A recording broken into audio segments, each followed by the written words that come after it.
We gone. Hey, what up, y'all? Our special guest is running a little late, but we got Bo Hawkins up in here.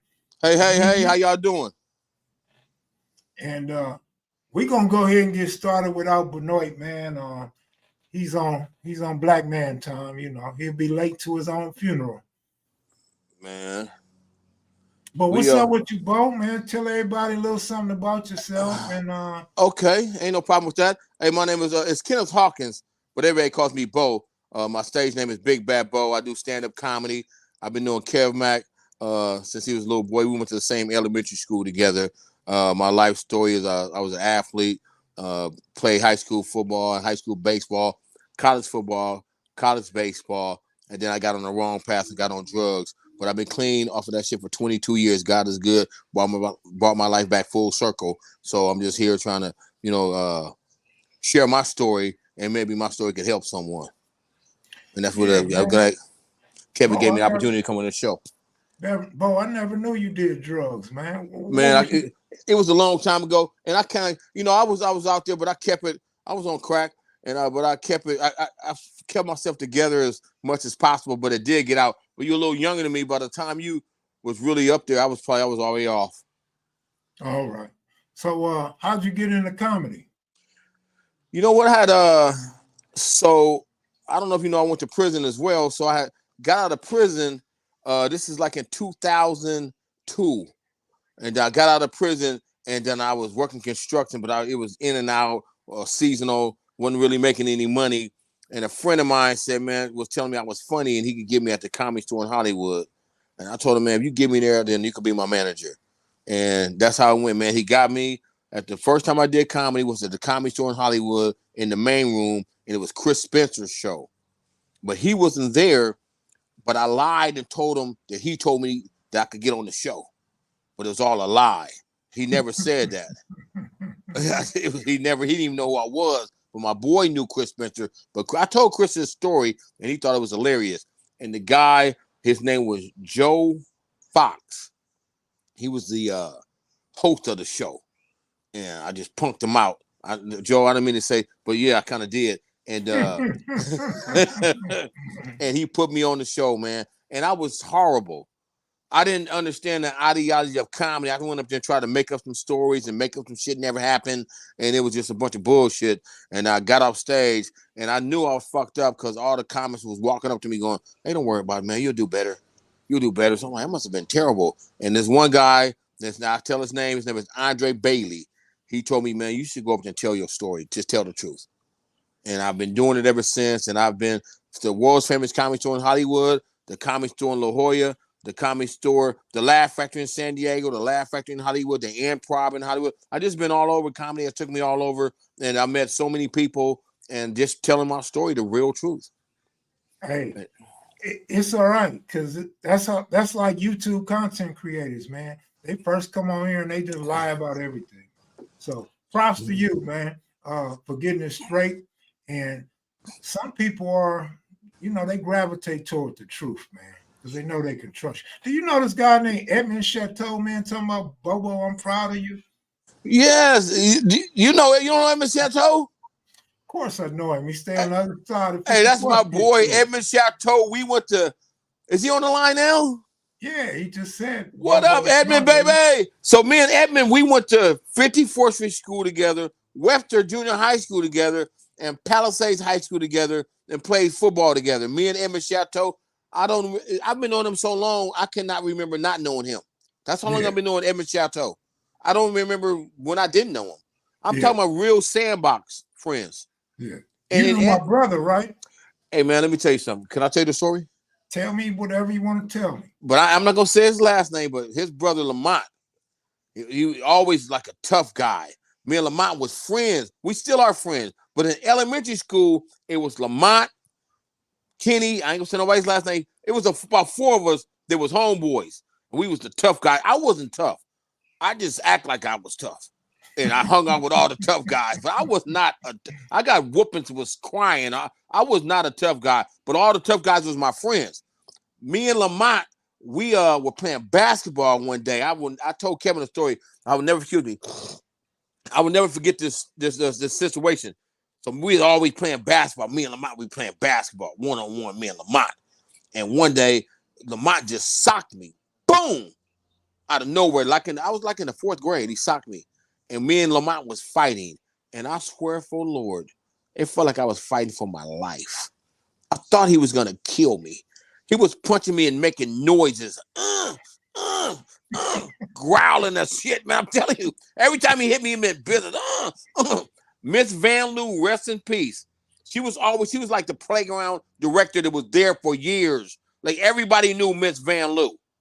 She was there the whole time I was there. Miss Van Loo was there. And let me just backtrack. So our community was beautiful. Everybody talk all that shit about the Crenshaw community, but that's a bunch of bullshit. Everyone was family, everyone was friends, and everyone went in everybody's house. And we all went to 54th school the whole entire time, from kindergarten to the 6th grade. So I'm not saying if we weren't one of them, well, I went to this elementary school and then that one. Everyone followed each other. We all went to the same junior high school. We all went to the same high school, and this is what it is. So I said, go back to Miss Van Loo. She was always the playground director or teacher the whole time I was at 54th Street School. It was always Miss Van Loo. Was she there when you was there, Kevin Mack? Absolutely. You know, I went to school with her sons. You went to school with her son. And Kevin's years behind me. So Miss Van Loo, she came and broke the fight up, and I was happy. I was like, shit, I did not want to fight Lamont no more. But we stayed friends. We ate lunch together that same day. You want a Miss Van Loo story? Yes. All right. So, you know, I knew them real well because I played with the Van Loos. Van Loos came over to my house. We would take them to football games, took Brett to Ram games and stuff back then, right? So as we started getting older now, I'm getting kicked out of school. I'm getting suspended. You know, everybody hang at my house. My brother go to YA. Brother always getting in trouble. Had to go stay on the east side. So Miss Van Loo was telling everybody, you know, don't go over Kev's house. You know, those guys get in trouble. Stay away from that house. Don't go. That's the bad house. That's the bad house on the block.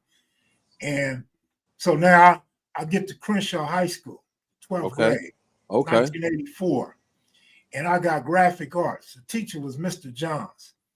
And I'm excelling in graphic arts. I'm the best student in graphic arts. Okay, I can see that. So Mr. Johns was telling me, like, man, you need to stay away from these gangs. Don't mess with no drugs. Because some of the dudes in my class, they had already started selling crack. That's a trip. That is a trip. Between 83 and 84, they were already in the gang. So he's telling me, man, don't get caught up with them dudes. I see you hang with all the bad dudes. He's like, don't hang out with them dudes, man. So he tells me that he could give me an award and all this stuff. So they have this banquet at Proud Bird by LAX. Proud Bird? Proud Bird. I still go there. You don't know where that is? I said I still go there. They got a bomb brunch. So we got a banquet at Proud Bird. It's the first time, homie. I'm in 12th grade, and it's the first time I had to eat a steak with a steak knife and a fork. I didn't know how to cut my steak. I didn't know how to put the knife between the fork, none of that. So I felt all out of place. I felt ghetto as a mother. That's crazy. And I get an award. So when we go back to school, Miss Van Loo knows, because she's working in Crenshaw now. She knows about the award. So I used to walk down the hallway and Miss Van Loo see me, she get ghosts. Like she was a criminal and I was a police. She get ghosts. But now I get the award.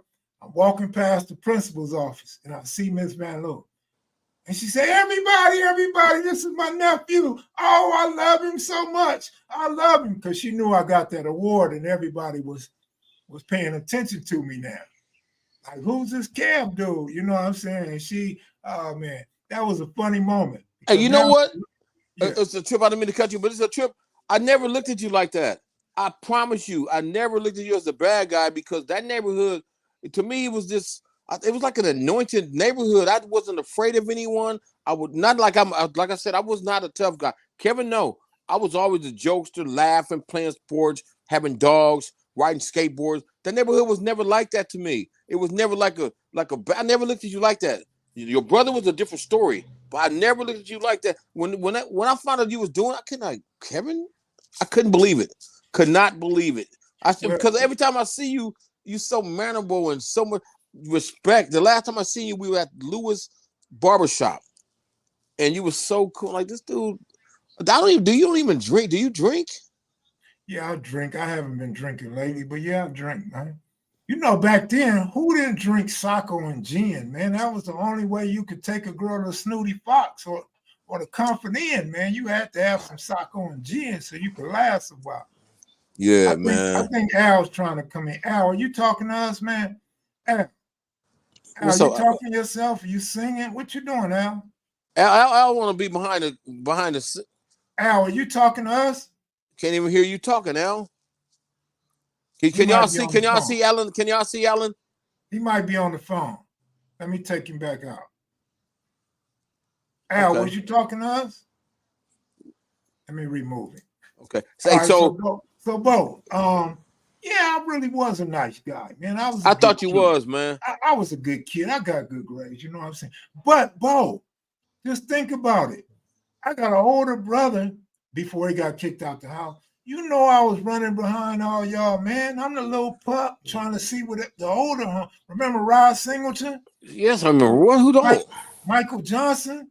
Mike Johnson. That's my boy. All those they always with me. Billy Walker?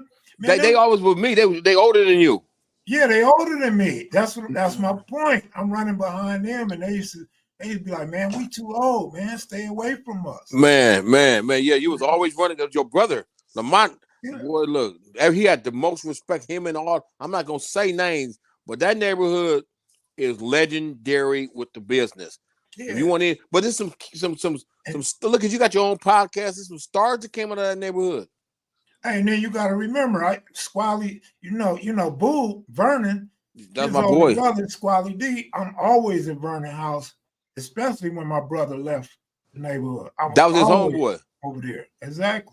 I got stories about him too. So me and Yeah, Vernon, we was in first grade together. yeah. It was me, Vernon, and your brother in first grade together. Vernon was the king of the school. But Vernon's the first person that gave me a pit bull. Like in the third grade, Vernon and Greg had pit bulls. And Vernon told me his dog had puppies. And I could walk over and get one. Let me tell you a story about Greg. Benoit's calling. Hold on. What up? What? I'm under the name Thomas, bro. You ain't in here. You got to go on the new link that Al and Bo got. You not on here. What? On the new link. Yeah, it's a new link, man. Sent it to you. Send it to the next Thomas long, bro. I don't know it. I know your girlfriend number, fool. Alan can hear. Alan, send it to him. Alan. The number is. What's up, Benoit? You're gonna give it to the whole world. Yeah, there you go, Kevin. Down here. Benoit ain't backstage, Al. What's the number, boy? Benoit. Yo, you know, we getting it together, baby. What's the You know, number? it's all good. I need the phone number. What up, Edmund Chateau? Say something. I need her phone number. It ain't hard. God is good, man. Hey, Got to bring you back all the way around. God is good all the time. You had all day to do this. Shit, man. I'm sitting in my house. I live in Inglewood, California. I'm sitting here having me a drink. Slow. Talking to my boy. And we trying to do this podcast, man. Well, we are doing the podcast. Text it to me. And trying to bring it to you guys live, straight out live, man. It's all good, man. Yeah. I got a gang of stories. And my name is Big Bad Bo on Instagram. Y'all follow me on Instagram, Big Bad Bo Hawkins on Instagram. All right. My mom's is really one of the reasons that I had my family. I don't know. It wasn't really, I didn't know it was dysfunctional until I went around families that was functional. So my mom was the coldest gangster I ever knew. Was my mother. She was a cold gangster. Not gangbang, but she just was so real. My father had a real fat sister when I was a kid, and my mama used to call her a heavy walking bitch. Every time she came over, my mama can't stand this heavy walking bitch. I was a kid. I would always let my mama know when she came. Mama, here come Auntie Joanne. And my mama running, and I can't stand that heavy walking bitch. And she got all these greedy motherfuckers with her. I thought it was fucking great. My sister didn't like it, but I did. You mentioned Greg with the pit bulls, right? I'm gonna give you a Greg story. No, it's Vernon gave me. Greg had Vernon's the first one gave me. But Greg had pit bulls too. But Vernon is the first one that gave me one. Yeah, but you said Vernon and Greg. Vernon and Greg. So you gave me an opening for a Greg story. Okay. All right, I'm gonna leave his last name out. And so Greg catches a case. I think a guy tried to steal his car and Greg chipped I remember the whole thing, yeah. So I got multiple attempted murders myself, me and one of my used to be homeboys. I go to Wayside Max. I'm in maximum security in Wayside, and I walk in there, and ain't nothing but Hat Gang Watts, 4 Trey gangsters, 4 Deuce gangsters, Hoovers, 8 Trey gangsters, and I walk in, and I know it's gonna be a problem because they hit me up and saying what they say, and I see Greg. So I put my bedroll down and I walk over to Greg, and Greg said, "Nah, man, I don't gang bang, man. Get away from me, man. You know them niggas is the enemies." I'm like, "Exactly. That's why I'm over here with you, fool." No. I try to sit on his bed. No, don't sit on my bed. What? Man, Greg was so loud, he caused a commotion. Everybody started looking. They start calling me. They say, "Hey, 60, come over here and play dominoes." And I don't want to go play dominoes with all enemies. I don't know none of them fools. Stagger Lee from A-Train Gangster, whole bunch of dudes over there, man. I did not want to go over there by myself. Greg just started trying to finish you off. Like... He pulled out on bang card because he really didn't bang. But I grew up knowing him since I was probably in kindergarten. But Greg, the thing about it, he really Benoit. Hey, what's up, buddies? Man, what up, Benoit? Where you at, man? I'm rolling. Hell, I had to get on the show. However, yeah. Well, you on now, baby? What? I'm on my way home. We got Benoit Benjamin, ex-NBA superstar. What's up, America? Talk to us, baby. No, what's up with y'all? How y'all doing? How everybody doing? And we doing great, man. Was waiting on you, man. What was the hold up? Well, you ain't got to tell us. You ain't got to tell us. Just technical difficulty, you know. Okay. Trying to get on the right phone at the right time here. You know, I had to use another phone. So now I'm on. Now what? Oh, shit, well, you looking good. Well, you know, I pride myself in looking good, you know. Well, that's what's up. Yeah. Hoping you would tell us. What up, homeboy? What's up? I don't know, man. You got to text me your Cash App so I can put it on the screen, bro. Okay, I can give it to you right now. Okay, give it to me right now. It's $, capital B, lowercase ENOIT, and 00, the number 00. That was your basketball number, huh? That's right, $, Benoit 00. How'd you pick 00? Why'd you pick 00? Well, what you mean? Back when I originally started wearing it, well, my coach gave it to me because it was another Louisiana great that wore 00, and that was Robert Parrish. So, oh shit! You know, I remember a story about him, man. He was playing in the game, and Chick Hearns was calling the game, and Robert Parrish, Chick Hearns. Rest in peace, Chick Hearns was calling the game, and Robert Parrish was in the game. And Chick Hearns said Robert Parrish looked like a cigar store wooden Indian chief. And I thought that was the funniest shit because he never smiled. He'd run up and down the court.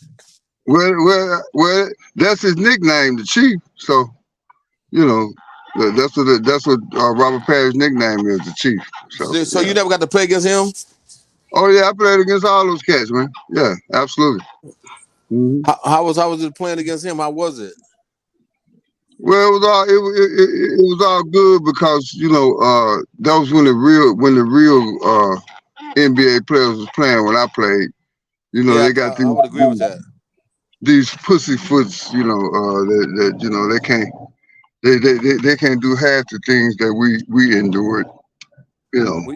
You play with a lot of them that you will call pussyfoots though, because when you came in the league, I agree with you though, but a lot of them were still in the league when you was on your way out, like Shaq that came to the Lakers when you had a kind of. No, that's not true because when I came in the league, I came like a year after Jordan, and the league was transitioning out from the older generation,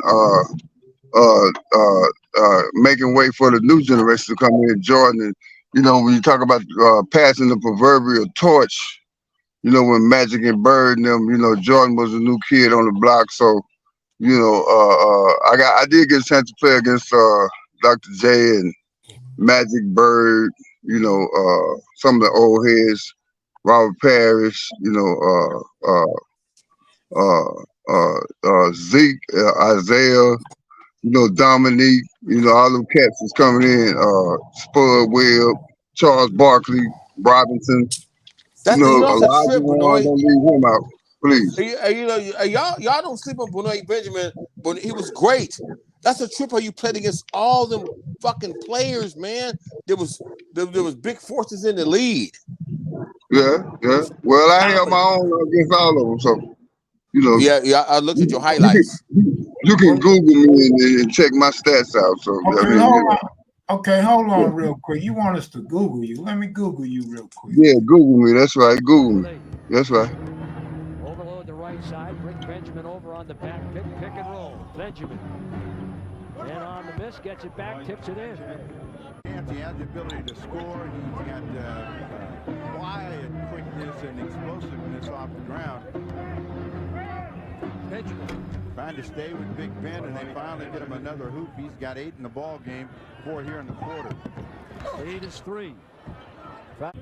Harvey against Wingfield. What you'd like to see is some defensive energy exerted by the Trailblazers. And Okay. That's all right. That's all right there. Yeah. That was against Vancouver. That was against Portland Trailblazers. I think that's when they opened up that Motor Center. That was the first game at the Motor Center down there that they got. Yeah, you was putting in work on Lambeer. Yeah, you did. Yeah, on all of them, bro. Hey, tell us how you shut Jordan down. Now I googled that game, and when I was at work today, I googled on my lunchtime. I googled because Alan was telling me how you posted them up, and I looked at it. I'm like, damn, shit, Jordan. I didn't even know he was on the court. Yeah. Well, I mean, no it was my Jordan. No disrespect to Mike, but I didn't know he was on the court. Hey, hold on real quick. Let me remind you guys that been watching all week. Cash App, Benoit 00 for your questions. $, Benoit 00. Yeah, we know it's on the screen. So there you go, right there, man. I mean, I don't mind Kenneth Johnson if he super chat, but the whole thing that I explained to everybody was have your Cash App ready. Be Cash App ready, and hit him with your question, and he'll answer your question. Kenneth Johnson, how many points per game do you think you would score in today's NBA? Say what now? How many points do you think you would score per game if you played today? Probably 20 plus. Damn. Yeah. Hell, I average right around 14, 15 with the best of them. So, these cats right now, they kind of, timid. Most of them are timid. They don't rock the way we rock. Hey, y'all come on and ask them some real questions, man. Some big questions. Cash App, Benoit 00, whatever. Cash, the money sign, and that's what some things I want to know. But I'm on the show, so that's what it is. Y'all come on, man. Ed, you need a little more what up, light, Big Ed? Man. Hey, Kev, where Al at? Hey, the Evan Chateau, who's that right there? Yeah, that's me. Hold on 1 second. That's Ed Chateau. There you go. Yeah. What's up, my man? Bobo, what's going on, brother? Hey, nothing, man. God is good, baby. Talk to me. All the time, man. I'm proud of you, homie. You really took that comedy. You took that comedy thing to a whole nother level for yourself. Man, I ain't gonna stop until the casket drop. But come on and ask Benoit some questions. cash app a few dollars, man, he gonna answer everything you ask him. Hey, Yeah. Benoit, how you you remember doing? me? Hey, You remember hey, me? huh? I said, Benoit, do you remember me? I'm trying to see. You know, Hey, hell, hey, what was your two homeboys' names? One was who? Herb and Steve? no, the dark skinned dude. What was it? Memphis or something? That was Steve. And one of them got killed. Rest in peace. Oh, you talking about Calhoun? You talking about Yeah, Calhoun, man. the one that Calhoun, got yeah. killed? Yeah. Yeah, You talking yeah, about Calhoun and Peanut? I yeah. seen them names in my case, man. They was telling on me. Oh. Yeah. Calhoun, it could have been Calhoun because Calhoun been dead. Yeah. Hey, Ed, if you knew them dudes, man, you should have told them to cut me loose, cut me and Roscoe loose, man. I didn't know they was talking on you. What? Yeah, I had no idea. Them What the about that biggest one? rats west of the Mississippi. There's another. Well, hey, What about that rat Gray you was hanging out with? That rat ass. Rat Greg ain't told on nobody. Greg You is don't know solid. what Greg I'm talking about. What Greg I'm talking? I know what Greg you talking about, fool. that's the one I was about to say, but I didn't. Hey. Greg solid. Uh-oh. Yeah, I didn't want to go say his last Uh-oh. name. Him and Benoit don't like each other, but he's solid. He didn't do no I ain't telling got on no my problem, case. man. Hey, I ain't I don't got know no how solid problem he with is. dude. You know, I ain't got no problem with dude, man. You know, I'm just I'm just living my life and forgiving people, doing things the Christian way, the way I'm supposed to be doing stuff. You Well, know, come on, tell that's some the way I'm NBA living. stories, man. Man, Hey, ain't what nobody state you living cash in, apping Benoit? you, Ben. Huh? Ain't What, nobody like cash what? apping Some of like them good Huh? NBA anything. stories, man. I want to know about the dude that killed the limo driver. How about that story?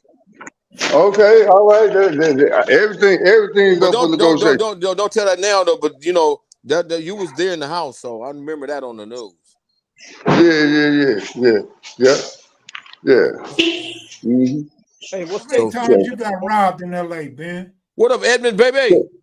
What's good, Say bro? what? Who was that? Edmund Chateau. Oh, okay. All right. Hey, Benoit, Yeah. what's Hey, boy, you got to get somewhere and sit down, man. Where we can you moving around a lot. Man, I am sitting down. I had to make sure I was on the show. Don't worry about what I'm doing. You just do what you do, because I got me covered. Okay. Yeah. All right. So don't worry about Benoit, because Benoit is about it. All you right. know. All right. We go. I'm gonna roll with that then. I'm gonna just take that and roll. Yeah, I'm Hey, cool. I'm good. somebody left a comment and said, ain't it pronounced Benoit? I said, hell no, that's Benoit. Damn right. Well. Hell, I have to tell you the story, the difference between Benoit and Benoit. What's the You difference? know. Well, don't What's worry the about difference? that. You I don't know said him you No, ever not you, good. cash out, and I'll tell you. Okay. you cash happy, Bo. Hey, Yeah. me and that's my homeboy. Me and Benoit, we cool. But when we talk, we go right at each other. But last Benoit time we go talked, right at there's no anybody. hold? There's he no almost bars hold, huh? Hey, Benoit used to walk in my house and talk shit to me. I used to want to stab that tall motherfucker. that nigga talk shit to you like you a chump or Yeah. something. Like Yeah. 6'9" ass nigga. I don't care. Hey, but No, I ain't no whenever he thought I was reaching for something, he say, "Oh, nigga, you know I'm just playing with your punk ass." Oh, now here we go. Yeah. I still want to hear All some of right. them NBA stories. About you and Rodman. I heard some of them stories. Okay. I'm with you. I hear you. Hey, y'all come on and give me a cash app, man, so we can hear the stories. Ain't nothing but the cash app a few dollars, $20, $30. I'll tell you a whole lot. Nigga, it's gonna be more than that, nigga. Shit. What you mean $20, $30? Well, whatever you're asking for. I don't know what you're asking He for. That's talking a about lot 50 to per, me. plus. he talking about Okay. per 50 cash. plus. Well, there you 50 go. plus depending on the story. They're going right there. Hey, what would you rank David Robinson in your top centers of all What is time? it? What is that? Say what now? What would you rank David Robinson all time center? David Robinson? That's a good question. Well, depending on, I mean, what era are you talking about? What era are you talking about, Ike Dola? What would you rank Keith Kloss? Uh, Keep close to 7-4. Well, I mean, I had been retired, but that's depending on his stats and how long he played and the level of competition at the position. Because I feel like guys his size and whatever should we were pretty much hardcore about our job. I played in a different era. I say it like that. All right, I played in a different era, and we were rough and we were tough. My man that asked about David Robinson said, all times mean all eras. Okay, well, I would put him probably in the top 15. I'll put him in the top 15 because it's a lot of primetime centers that were actually active when I was there. Huh? Who were they in your idea? Well, I as far as talent and whatnot, who I really would have a time with and enjoy playing against mostly was Hakeem Olajuwon. Olajuwon, Olajuwon. Then that was who else was there? You had Ewing, Olajuwon, Kareem was there. Kareem Abdul-Jabbar was there. He gotta be. Who else? Robert Parrish. As far as centers, I was there. I played in an era where the big man, was premium. We played with our back to the basket, so we commanded the space in the lane. When I played. So yeah. All right, check this out, Benoit. What was the difference playing for a terrible franchise like the Clippers, and then go to a great franchise like the LA Lakers? Well, like night and day. I mean, the Lakers was the Rolls Royce. They was the Rolls Royce of the NBA then. And how they treat you over there when you went over there? Huh? When you went over there, how they treat you? How did they treat you like how they treat you over there when you went over there? I remember when you went over there. The owners and the Lakers, how they treat you like a king? Yeah, I mean, where they welcome you and court you, depending on how needy you are, how bad they need you. They do that, but hey. Hey, y'all keep on sending them cash apps in. Benoit right here to answer any questions y'all ask, man. I want somebody to ask you about that.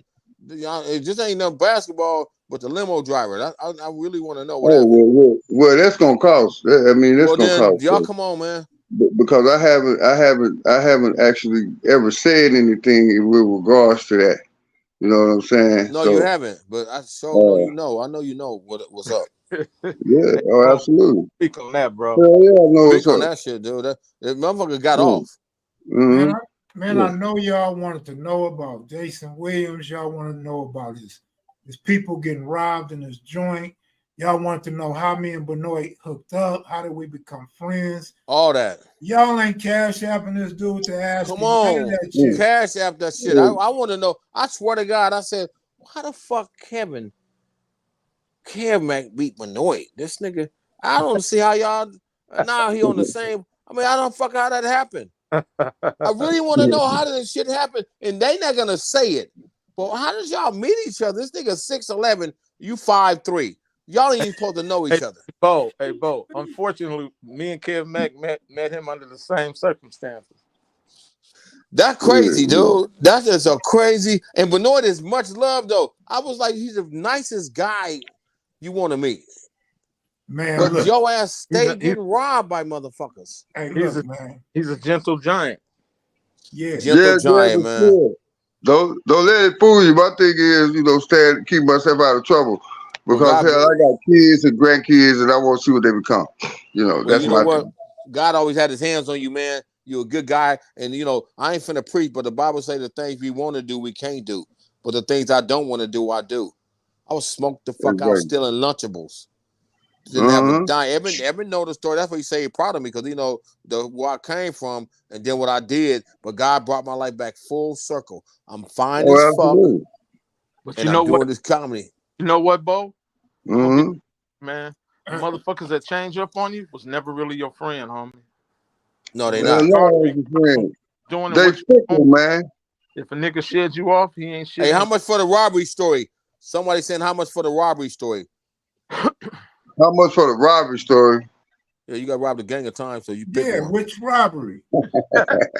Yeah, I'm talking about like PD 75 about 75, something like that. Cause I ain't never talked about none of that. So and all this stuff gonna be in my book. So I mean, these are intricate stories, and you want to hear it, go ahead on and break bread. Man, I want to hear one of them robbery stories. I know who the fuck robbed you, but I'm not finna say nothing. Hey, man, well, it depends on which one you talk about. I know one of them which at least. one you talking about? Yeah. Exactly. The whole hood knew about one of them.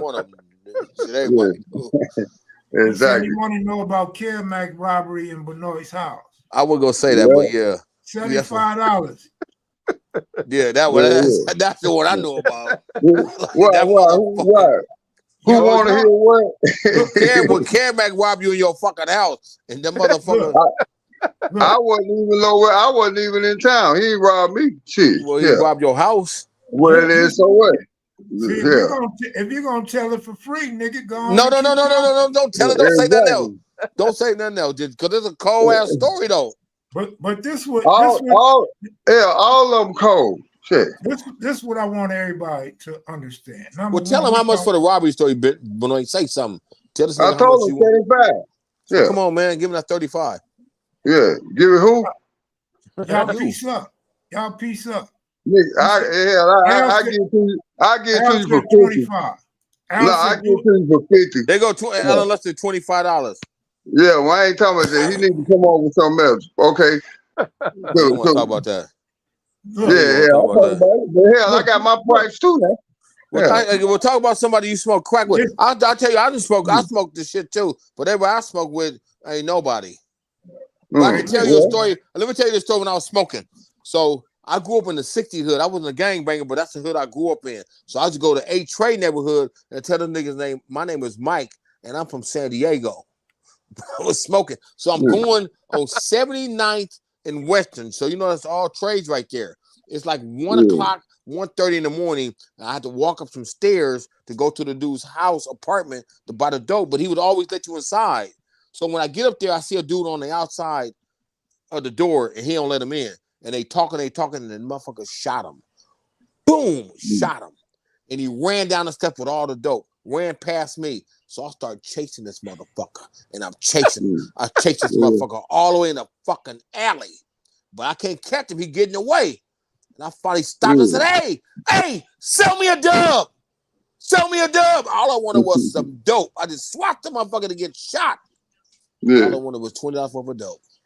But this is how I get saved. I get off crack. I go to Folsom Prison for some dumb shit. I tell this story on my stage, so I'm not going to tell it, but I end up going to Folsom Prison. I get 8 years in Folsom. And when I got in there, it was scary as fuck, man. Like, I ain't never seen no shit like this. And I asked God, if you get me out of here. He got you out of it, didn't he? He got me out that shit, dude. Yeah, I don't see no cash out. I don't know what people doing. I guess y'all don't. But ain't all about the cash out. Hey, bro. But whatever, it's all good. I'm kicking it. Yeah. Hey, bro, what you say?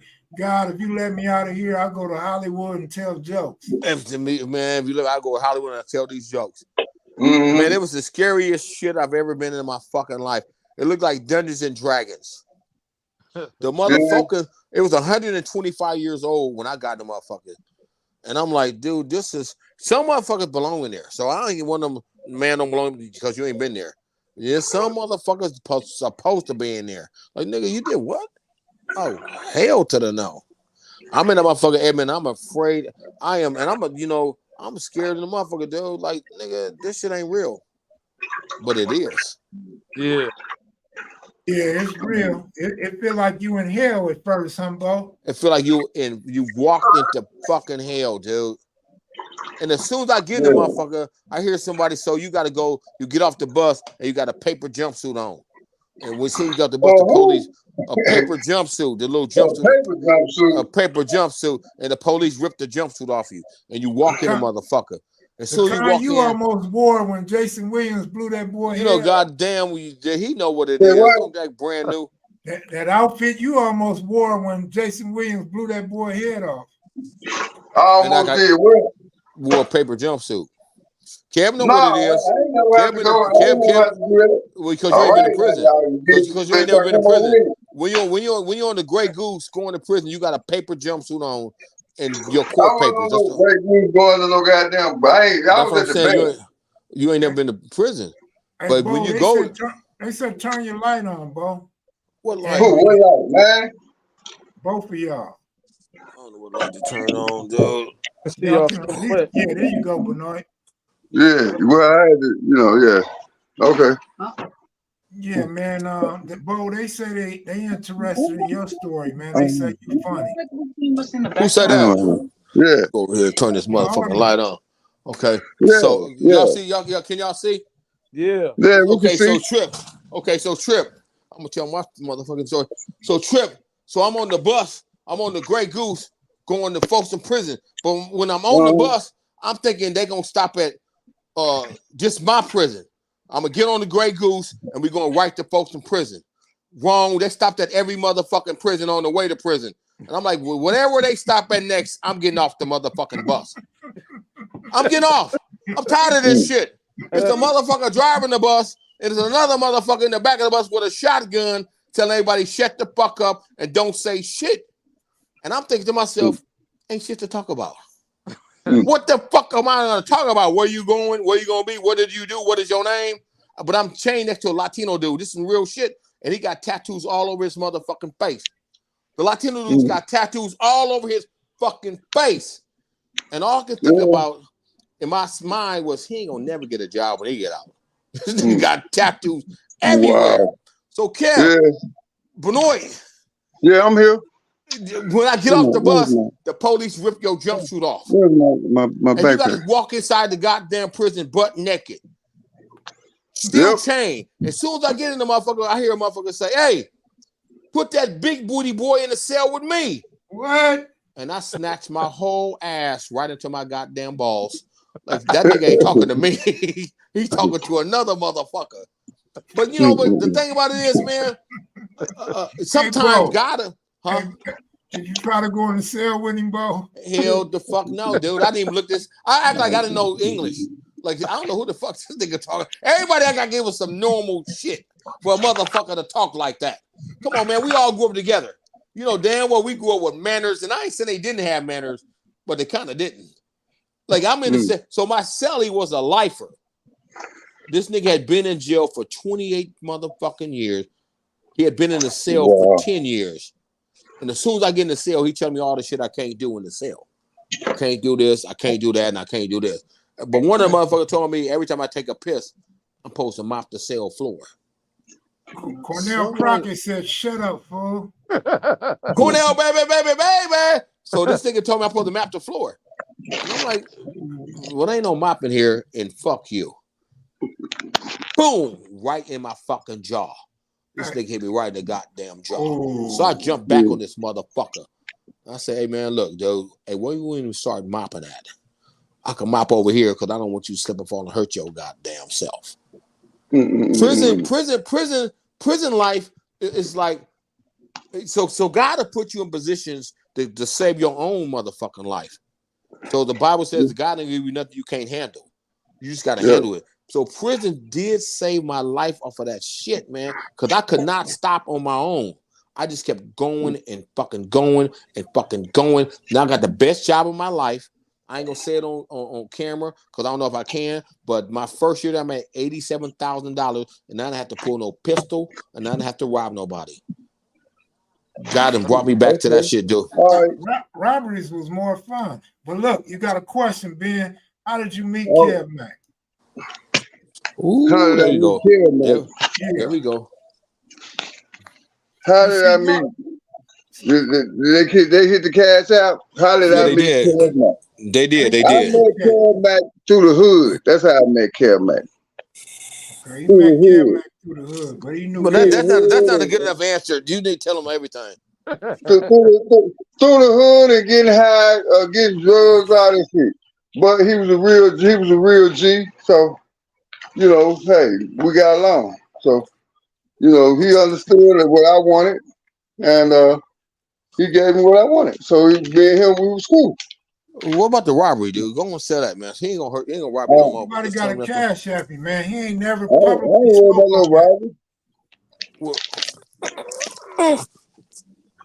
Yeah. Ain't nobody did what? Let me see. Have anybody did anything?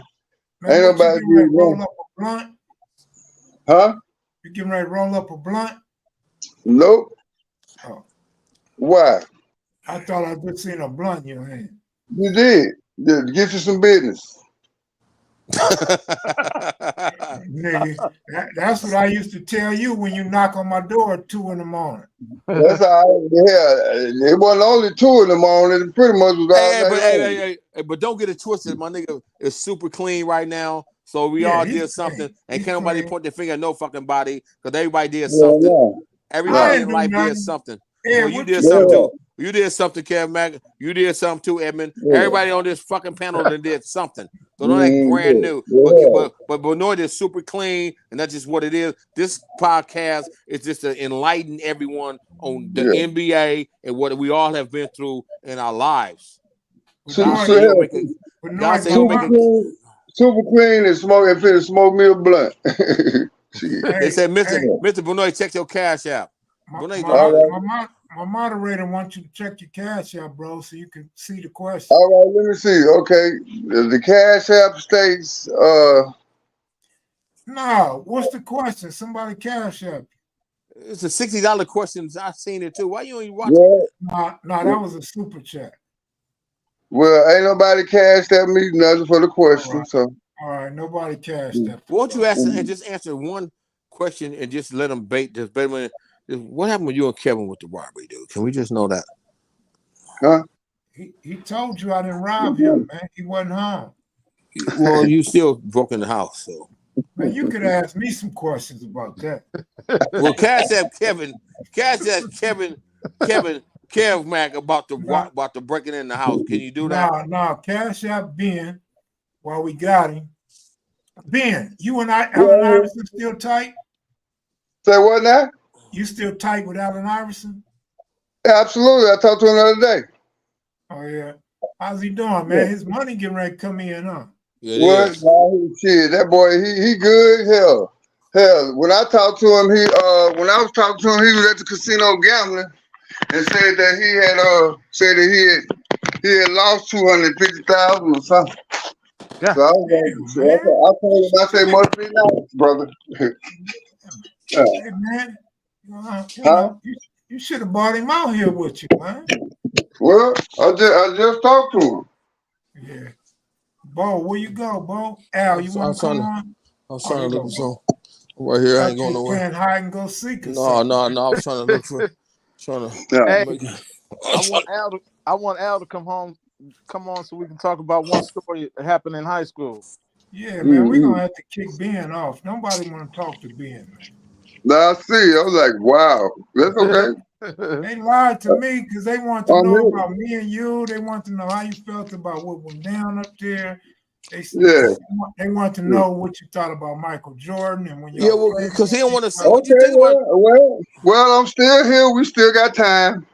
Hell, I ain't going nowhere. I showed up to do my part. So you got me. You know, y'all can cast. I know about all the motherfuckers right there. Every one of them, I could tell everything. I just ain't saying it because it's his show, but I know all the shit. Bo, did you tell the DA that? No. When I got sentenced, I didn't know I was gonna get all that goddamn time, and they told me I had to go to Folsom. You got a counselor in there Evan, y'all know you ain't. So you got a counselor, and my counselor told me you got to go to Folsom Prison in the Grey Goose. The chain, you got to catch the chain in 10 days. I got to go to Folsom Prison. I went to her fucking office every motherfucking day, twice a day for 10 days, asking her, is any other bed anywhere I didn't know nothing about Folsom, but I know everybody was afraid of it. All I knew was Johnny Cash, Folsom Prison Blues. That's all the fuck I knew. No. I know about no goddamn Folsom. But I'm scared of them motherfucker. I'm like, why do I got to go to Folsom? That's what I want to know. Let me see who's doing When I what. walk my black ass in that motherfucker, boy, look at here.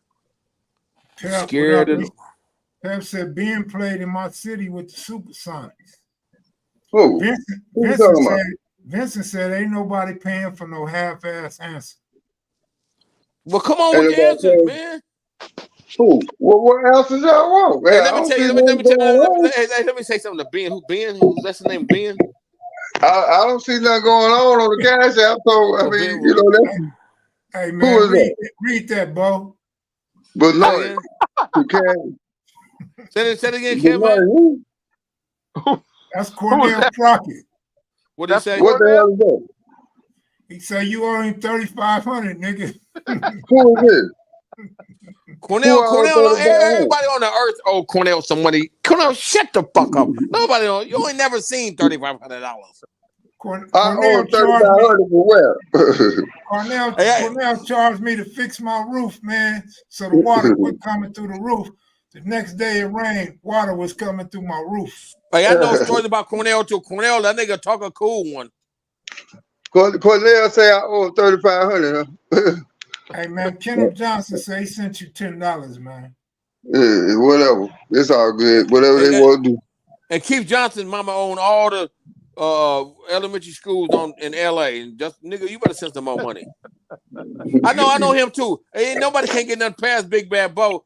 Keith Johnson's mama owned all the Fresh Starch. What I don't know the hell their name is, but she owned them. They sold their main one, Bo. The one right there on La Brea? No. Cornell, cash out Benoit. Sorry, Keith ain't never had to do too much. Whatever, man. Whatever. Keith ain't never had to do too much of nothing. He's cool with the motherfucker, but he's a little spoiled motherfucker too, though. So stop. Hey, Ed, tell him that story when me and you did some dumb shit, just shooting guns in the air for no reason. You and Edmund? Yeah. Hey, I remember Edmund tried to fight I remember Edmund tried to fight the high school football coach. We was over Kev Mac's house, right? So I said, Kev, get your gun, baby. Get your gun, and after you hear me let off a couple of rounds, nigga, you let off. I went home, got my shotgun, boom, boom. And Kev's shot, but Lamont scared him, and the nigga shot through the garage. He thought he shot the neighbors in the other block. Yeah. I pulled the thing down, and that motherfucker was still shooting because I greased it up real good. Because Tech Nines used to jam.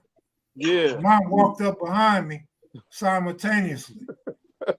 But I got a crazy story, man, about Lamont. Craziest brother in the world, dude. Look, one day I come home from work. Don't ask me why. I don't know, man. Maybe somebody slid some crack in my breakfast or something. But I come home from work. I go in my room, and I got Lamont's 44 under my waterbed. See, that kind of shit. So I picked the 44 up, and I pointed, and I looked down the barrel. I don't know why I'm doing this. And when I take the gun away from my face, it go off and blow up my waterbed. The bullet stuck in the wood up under the waterbed. And Lamont came in there. That's the first time I think he ever cared about me. He walked in. He said, "What you doing?" I couldn't talk, man. My ears were still ringing. I was in shock. Because before he had the trigger like altered to where it get off easy. So you picked the gun up and looked down the barrel into the gun? Yeah, I told you don't ask me why. I That's can't weird tell you ass why. shit right there, dude. Hey, but the bullet stayed in my waterbed forever, man. I had to pass the bed up. The water just tore my room floor up. Your mama was the nicest lady. Your mom say? I don't think mom's ever found out. Unless I was gonna say that probably Mom, nothing. Mom, Hey, look, let me tell you something. Y'all house was a house. Every gang banger that was from 60 came into their house. And Lamont was the smartest guy. Like he could have been a rocket science. Man, that nigga wasn't smart. Shit. Man, He was always. Hey, let me tell But you your something. house was the Let me house tell you. every gang banger was at. A motherfucker go across the street before he walk down y'all street. Like That's true. Lamont to be out there with everybody in the motherfucker on the whole block. All the am I lying, Edmund? No, all the whole block before with low riders, motorcycles. Like, God damn. Hey, And hey, poor Tammy couldn't say shit. I just pray, please don't let Lamont be there. Oh, don't let Lamont be there. hey, man, You did since not you- want Lamont to be out there, dude. He'll ask you, hey, who wrote this shit on the wall? Like, I don't know, motherfucker. I'm not a gang, but I don't even know what to say. Hey, ain't that crazy? Two niggas that write on walls, and we didn't want nobody writing on our walls. Lamont would ask you about that. Who the fuck? Y'all know who wrote on the wall? I'm like, I don't even know how to spell. I don't know who wrote on them. Don't ask me shit. Hey, I got one Lamont story. One night I was coming home late. I just dropped off Yolanda because we was on a date. And I was coming up 57. And I seen your brother on the skateboard. I'm like, what the fuck this nigga doing on the skateboard? Rob somebody. Stopped and talked to the nigga. The nigga had a rifle on him. I'm like, nigga, what is That's him. God damn. On a mean, skateboard with a rifle. Who the fuck does that? Nigga, what is you doing? Oh man, I'm just patrolling, homie. I'm like, okay, nigga, keep going. Keep going. And we need to get Lamont on the next show. This nigga, he did shit that's in fucking May. I know when he fucking broke the window of the motorcycle shop and drove the motorcycle down the goddamn street, dude. This nigga, man, that motherfucker Lamont. Hey, Edmund, I was telling the story before you got on the show. Me and Lamont had a fight like in the 3rd, 4th grade. On the basketball court. And it felt like I was fighting for my goddamn life, dude. I thought he was gonna fucking kill me, dude. Hey, dude, he was making noise. God damn. Miss Van Loo broke the fight up. You remember Miss Van Loo? Yeah, hell yeah. I remember. I was telling the listeners that everybody that went to 54th school remember Miss Van Loo, Hey, the nicest lady. I didn't even put 2 and 2 together that was Brett and Patrick's moms, right? So I used to talk shit to her on the yard all the time. I didn't. Miss Van Loo taught me how to say my timetables. One time I went over Patrick's house and her mama opened the door. I was like, oh shit, that's her. I'm like, damn, I done fucked up. I knew that was his mother. She taught me how to do my 5 timetables with the little rabbit. 5, 10, 15, 20, 25, 30. Remember the after school special? Yeah, with the little rabbit. 5, 10, 15, 20, 25, 30. Stop. And then it tell you how you got to 25. Miss Van Loo taught me how to do my 5 timetables. That's when people cared about motherfuckers. That's when people cared about you. Hey man, they sending me money to tell the robbery story, Benoit. Hey, come on, Benoit. Hell, I'm trying to see what this Cash App code is right here to prevent fraud. Hey, Kev. Yeah. Kev Mack. What? Hey, what people liking Big Bad Bo on your thing? Yeah, they said, Bo, you funny, man. They want more Bo. So up. I gotta, dude send some money, so I gotta at least give a half-ass story, right? 418-867. Kev, don't tell him it's good. Huh? Don't tell him it's Kev good. Mack, tell your robbery story, man. Go on and tell it, but I ain't gonna say it. Tell it. Nah, man. Drop the motherfucker, man. Dude. Benoit sent some dudes to his house. Benoit was out of town, man. There you go. Talk to me, baby. And Benoit sent some dudes to his house, man. Them dudes y'all was talking about. Them names, I think Ed hit him with them names. Them 2 dudes, man. I remember them names from my paperwork. Callaway and the other 4. That was his name. So they go to the house to evict motherfuckers up out the house. And me and Roscoe, we up there all the time. Ben ain't there. Crazy. Roscoe crazy. A lot of women at Benoit house all the time. All man. the pretty girls.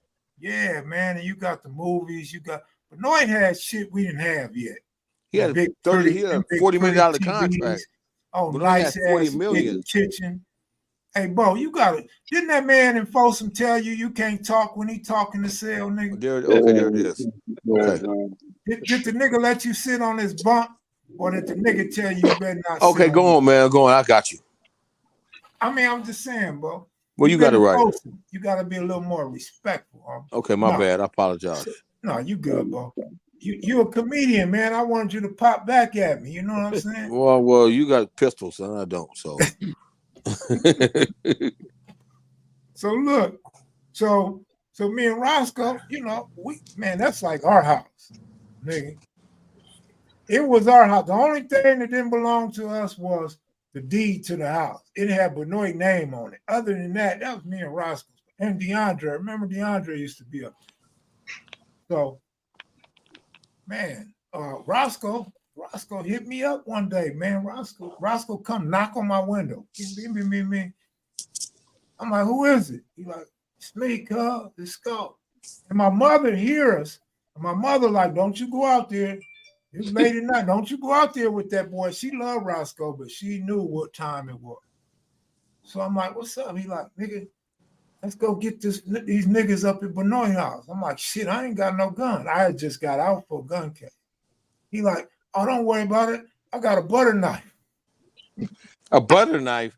A butter knife. Hey. Oh, my God. I'm like, nigga, you crazy. So Roscoe's a big old tough nigga, and he's gonna use a knife. You talking about Roscoe that used to be the bodyguard over at Charlie? The nigga was my bodyguard. He wasn't nobody else's bodyguard. Oh, okay, I guess. And see, the reason why you don't know a whole lot, you told the police is you don't believe in locking another black man up. So you told him you didn't have nothing to say. Who, me? Yeah. You told the detectives you wasn't fucking with the case. You don't remember that? I ain't know nothing to fuck with it about. Nigga, what you smoking though?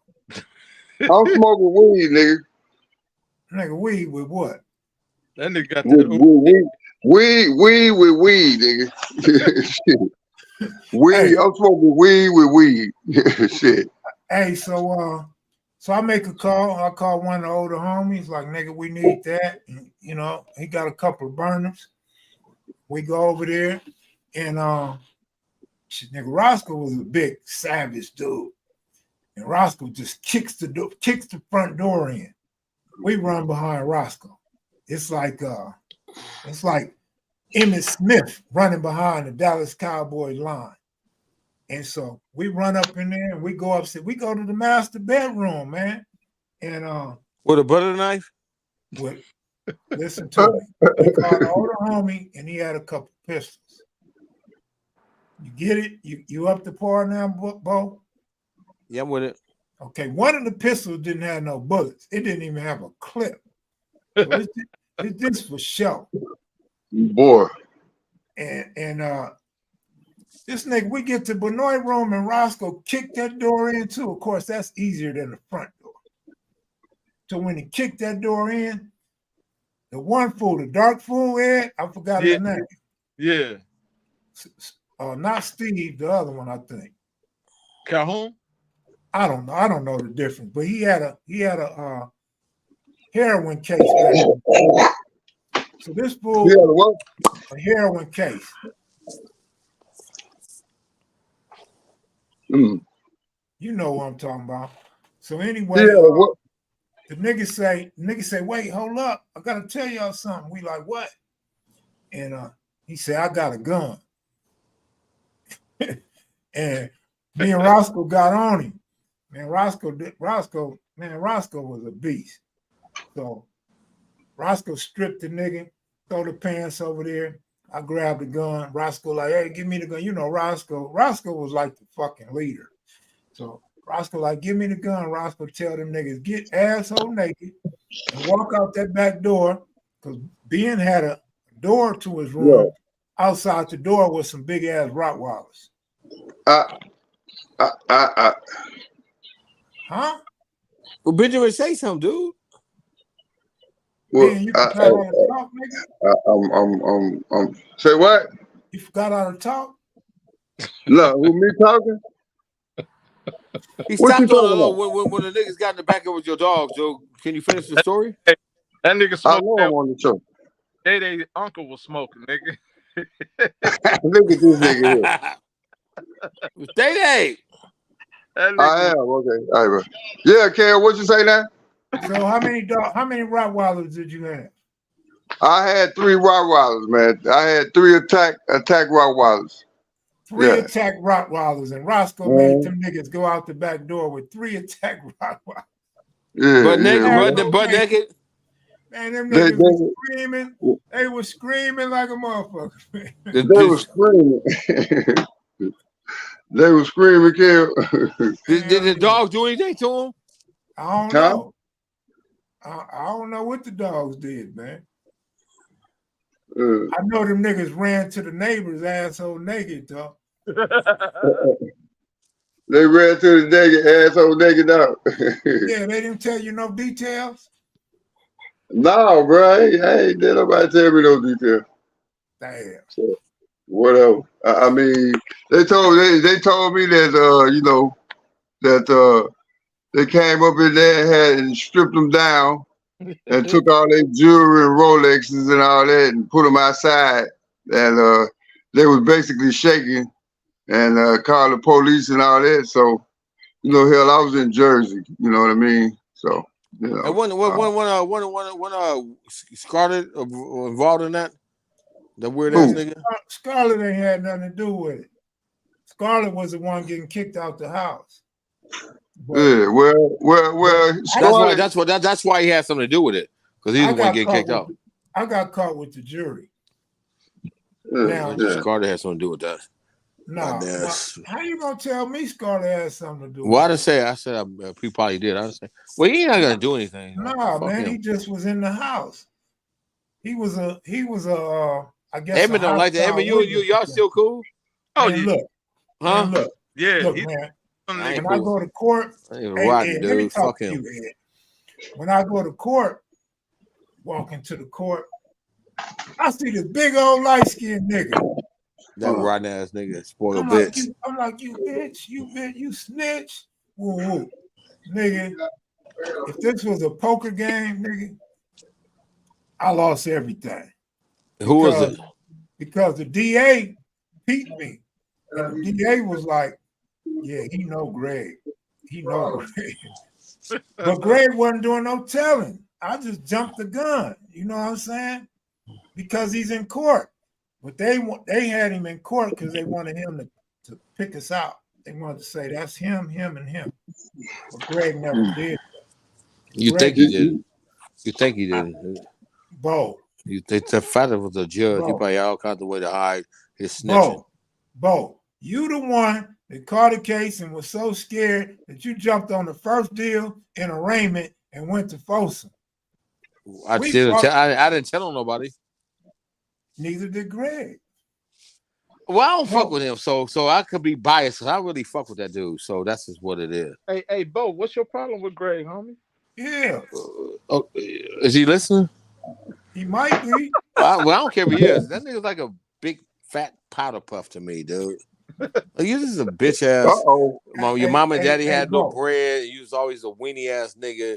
You ain't really never did shit. You just live on your mom and daddy money. You ain't never. What the fuck did you do? I want to be a cook. What happened to that? Hey, Bo. Well, let me. Yeah, I don't fuck with him, Evan. I don't fuck with him, not even a little bit. Okay. Hey, let me say this. But I'll beat the snot out of that dude. He ain't gonna say nothing to me. Bo, let me say this, Bo. Bo don't want me to talk. You can talk. You can talk. I ain't nobody gonna. I don't care. So look, man. That's the biggest misconception amongst black people, man.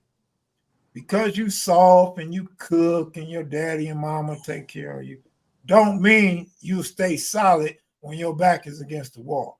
Now, some of these dudes that run around talking about they kill us and they got 1 and 2 and 3 bodies, them the niggas that be telling. Them the niggas that be in the paperwork. So I just want you to know, the dudes that you think is solid, that did this, that, and the other, them niggas be telling too. Whoa. Let me tell you something. Can I tell you something? Yeah. Back and forth. I did 17 years in that bitch. So I done seen G niggas snitching. So I have. I done seen niggas that think they super G snitching and telling. But you know what? They say I'm telling, I ain't snitching. It's the same thing. You told on a motherfucker. Look, man. But I have seen them powder puffs like Greg Tillmore. Okay, but Powder Quick Puff Greg stays solid. First of all, For you, he daddy did. judge. I didn't like the way him and Keenan's get down was. Well, we're gonna kill game on that whole thing, but I didn't like him and Keenan's get down. Hey, Bo, you a hater, man. How you a comedian? How you gonna call me a You be motherfucking telling hater? jokes. You really be hating on niggas. Okay, well then that's what I am then. Hey, Bo, you still got Kane's truck? Yep, that shit is super bomb. And this nigga was just about to talk about Kane, but you still got his truck.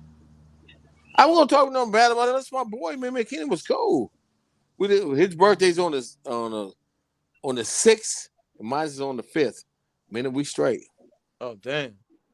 Hey, man, Al stayed solid too, man, when Al caught his case, bro. Oh, I mean, Alan Luster, let me tell you something about him.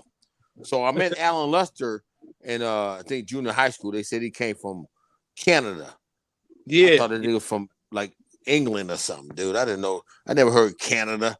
I just knew that. I thought his daddy was a pro football player up there. He was a pro. I thought he knew karate. Like, he had a fight with Karen Deadeye.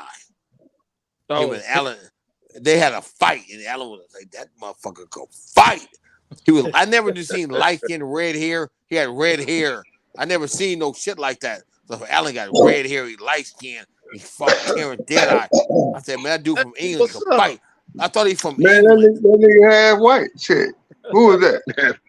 That's me, motherfucker. You ain't answered my question and shit. I've been sending you cash out. What 3 or 4 question times. you want to know, nigga? I want to know why you came to LA in the first place instead of going to Why I Indiana. came to LA? Well, I came to LA because Don Sterling courted me out of college. Don Chaney wanted me, and at the time when I was a junior, hell, I was my sophomore year was bomb, but my junior year I just really dominated the whole fucking country. And I had coaches like John Thompson, Nolan Richardson, Bobby Knight, Willis. All of them was like, hell, everybody was talking about all these other cats in the draft, and the top coaches went up to bat for me and said, well, hell, y'all talking about all these other cats, y'all need to take a look at Benoit. So I had the endorsement of all the top coaches. Chaney just straight out said, I want Benoit. So that's who I want. Don Chaney was the one who said he wanted me. So Sterling. From the Clippers?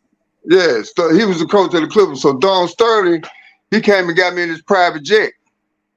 And 2 franchises was courting me at the time, Indiana Pacers and the LA Clippers. And I went to Indiana and, seeing what they had to offer. But hell, I went to school in the Midwest. Hell, I really didn't want to go, and play there. But hell, if they had picked me number 2, I would have went. So my projection was that I could have either went the number 2 pick or the number 3 pick. So I wanted to come. Who's the one pick? Who's the one pick? Patrick Ewing. Yeah.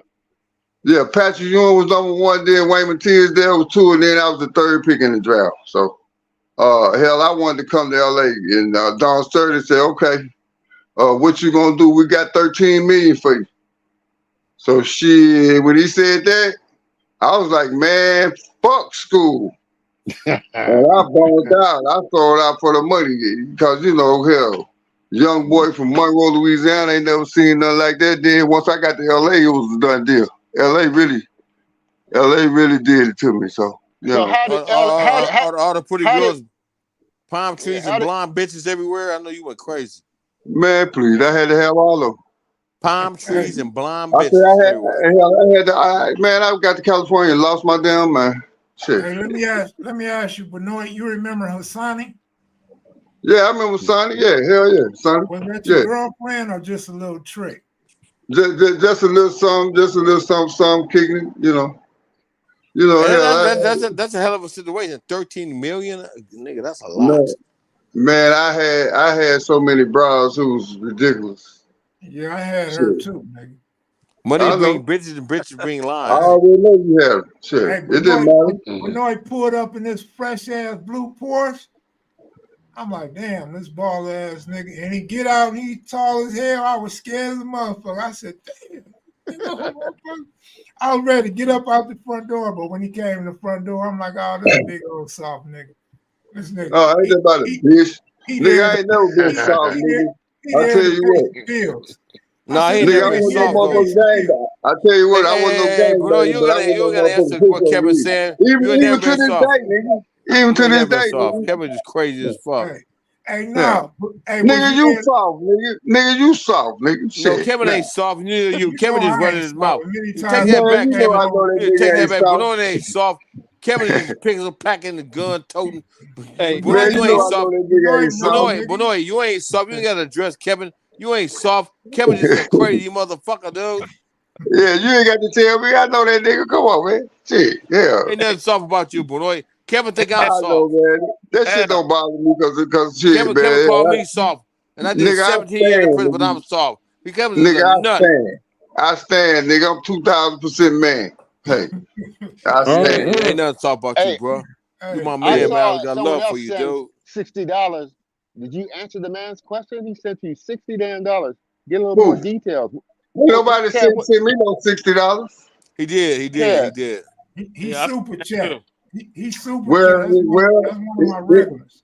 it ain't hit me on no cash app yet, so Benoit I answered the don't. question he did, man. what was the question? Give him a little bit more Yeah, what's the details so we can. okay? What do you want to know? About the murder, dude. What about my mother? The murder. All right, Kev, got to look up the About the question. murder, drugs? Well, Well, what do Alan, you want to know? hold on, Benoit. Alan, you really kind of need a little more than that. That's a big ass question.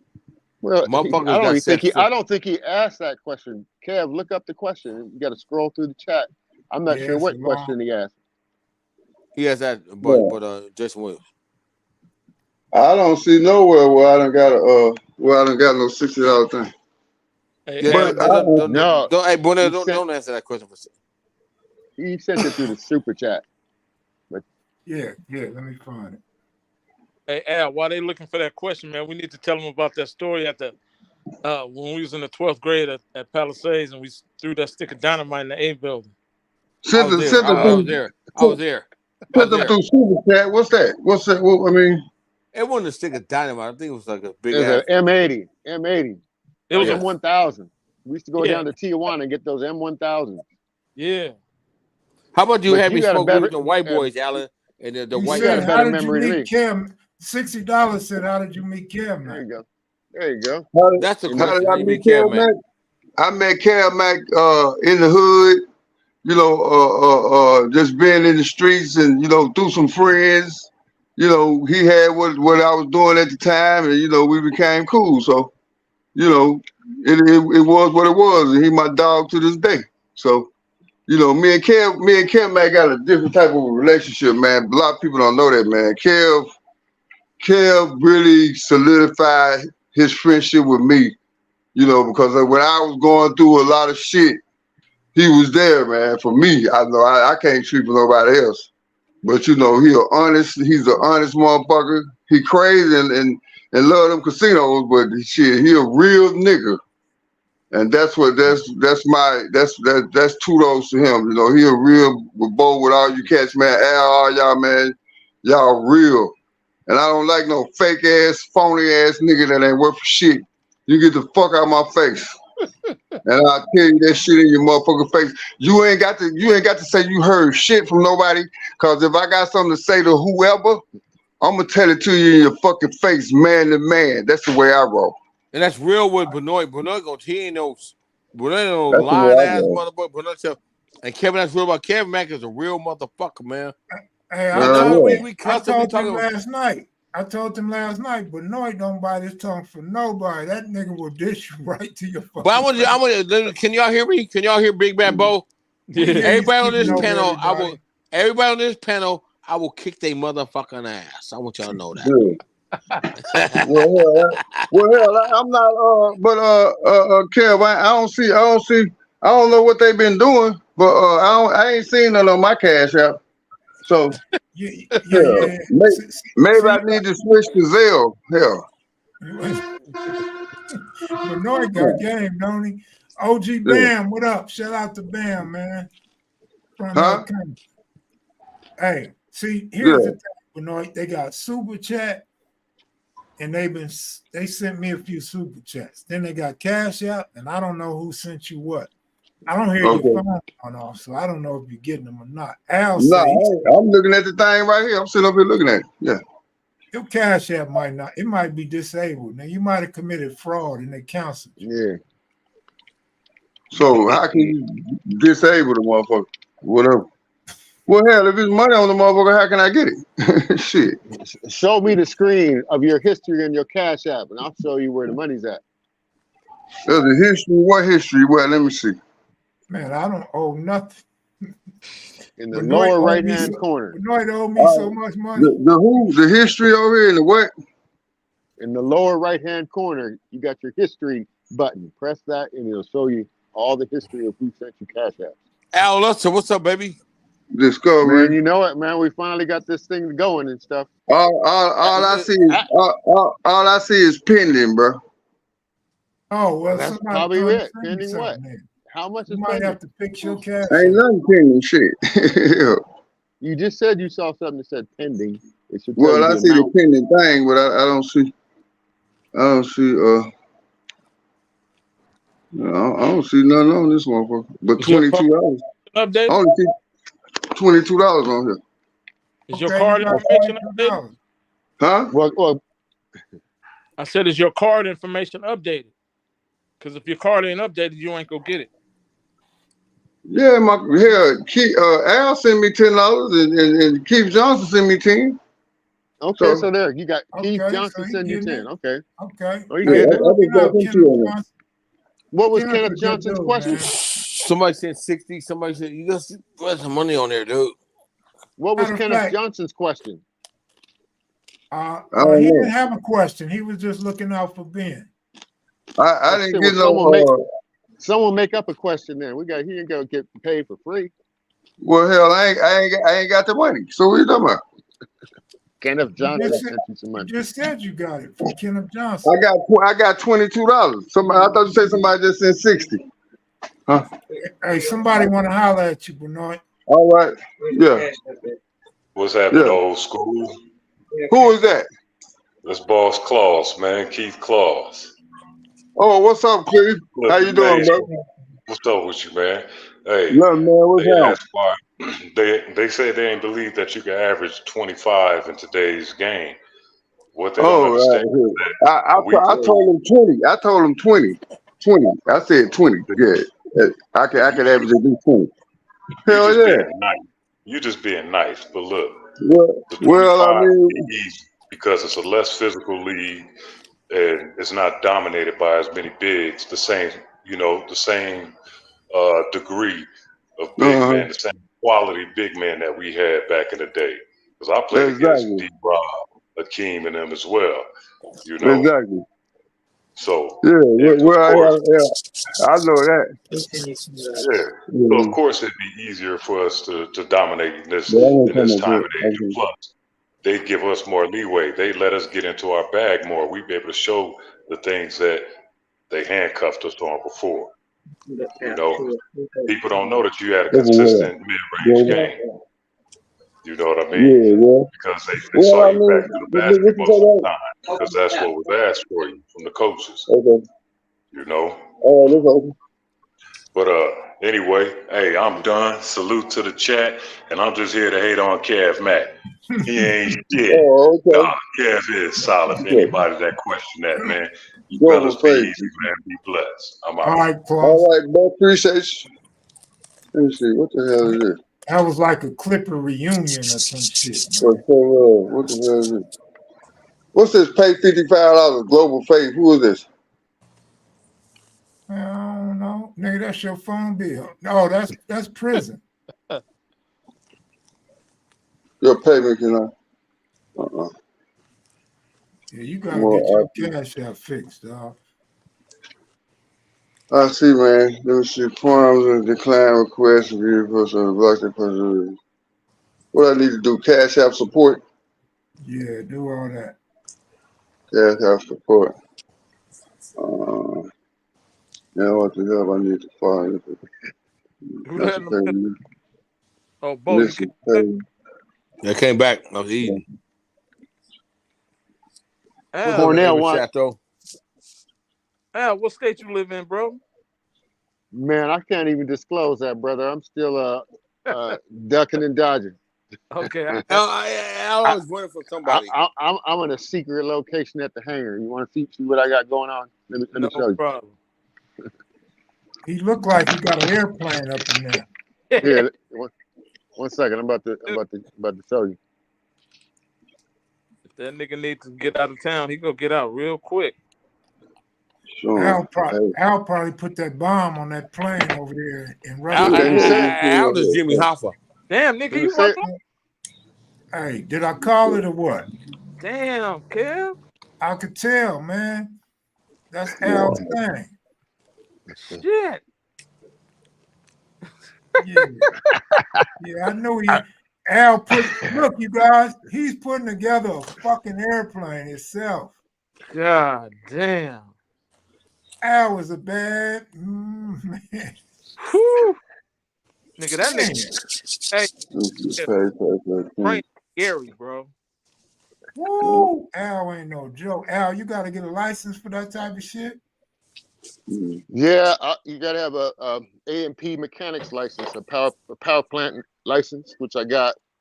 You know, I work on jet airplanes, so I build airplanes every day. Damn, but, man, you got to be the smartest criminal to come out of Viewport. Hey, it costs a lot of money to fly. Let's put it like that. So that was my passion. So I beg, borrow, and steal. I had to do whatever I could do to get up in the air. Damn. I'm glad you're doing what you want to do, Al. We do, Al. That's the thing about life. I'm glad you're doing your thing, Bo, with the comedy. I know you love that stuff when you're on the stage. I love it. Hey, look, I got story. I mean, Al played high school football together. We was on the same high school football team, and we played on the same side of the ball. And then me and Alan played college football together. We played on the same side of the ball. I didn't start. Yeah, but he explain did. to me at the Crenshaw game, since we're talking about that, Bo. Okay, how come they didn't put you on the field against Al Bell and they put no. guy? Okay, because we started over. Don't say on the field. Don't say on the field, because see, they're gonna make me mad. I was on the field the whole goddamn time. They took me out. I ain't gonna say his name, but I'm gonna say Chalaski. I ain't gonna say his last name. So I'm on the field the whole time. Me and Alan Luster. Chalaski Trash. He was not on the field the whole time. Alan played free safety. I played corner.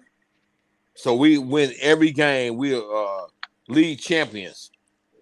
So we got to play Crenshaw High School, and they win all their games. We played them at Crenshaw High School. I start cornerback. All of a sudden, the coach take me out the fucking game and put Chalaski in the game, and Albert Bell. I don't want to say last name.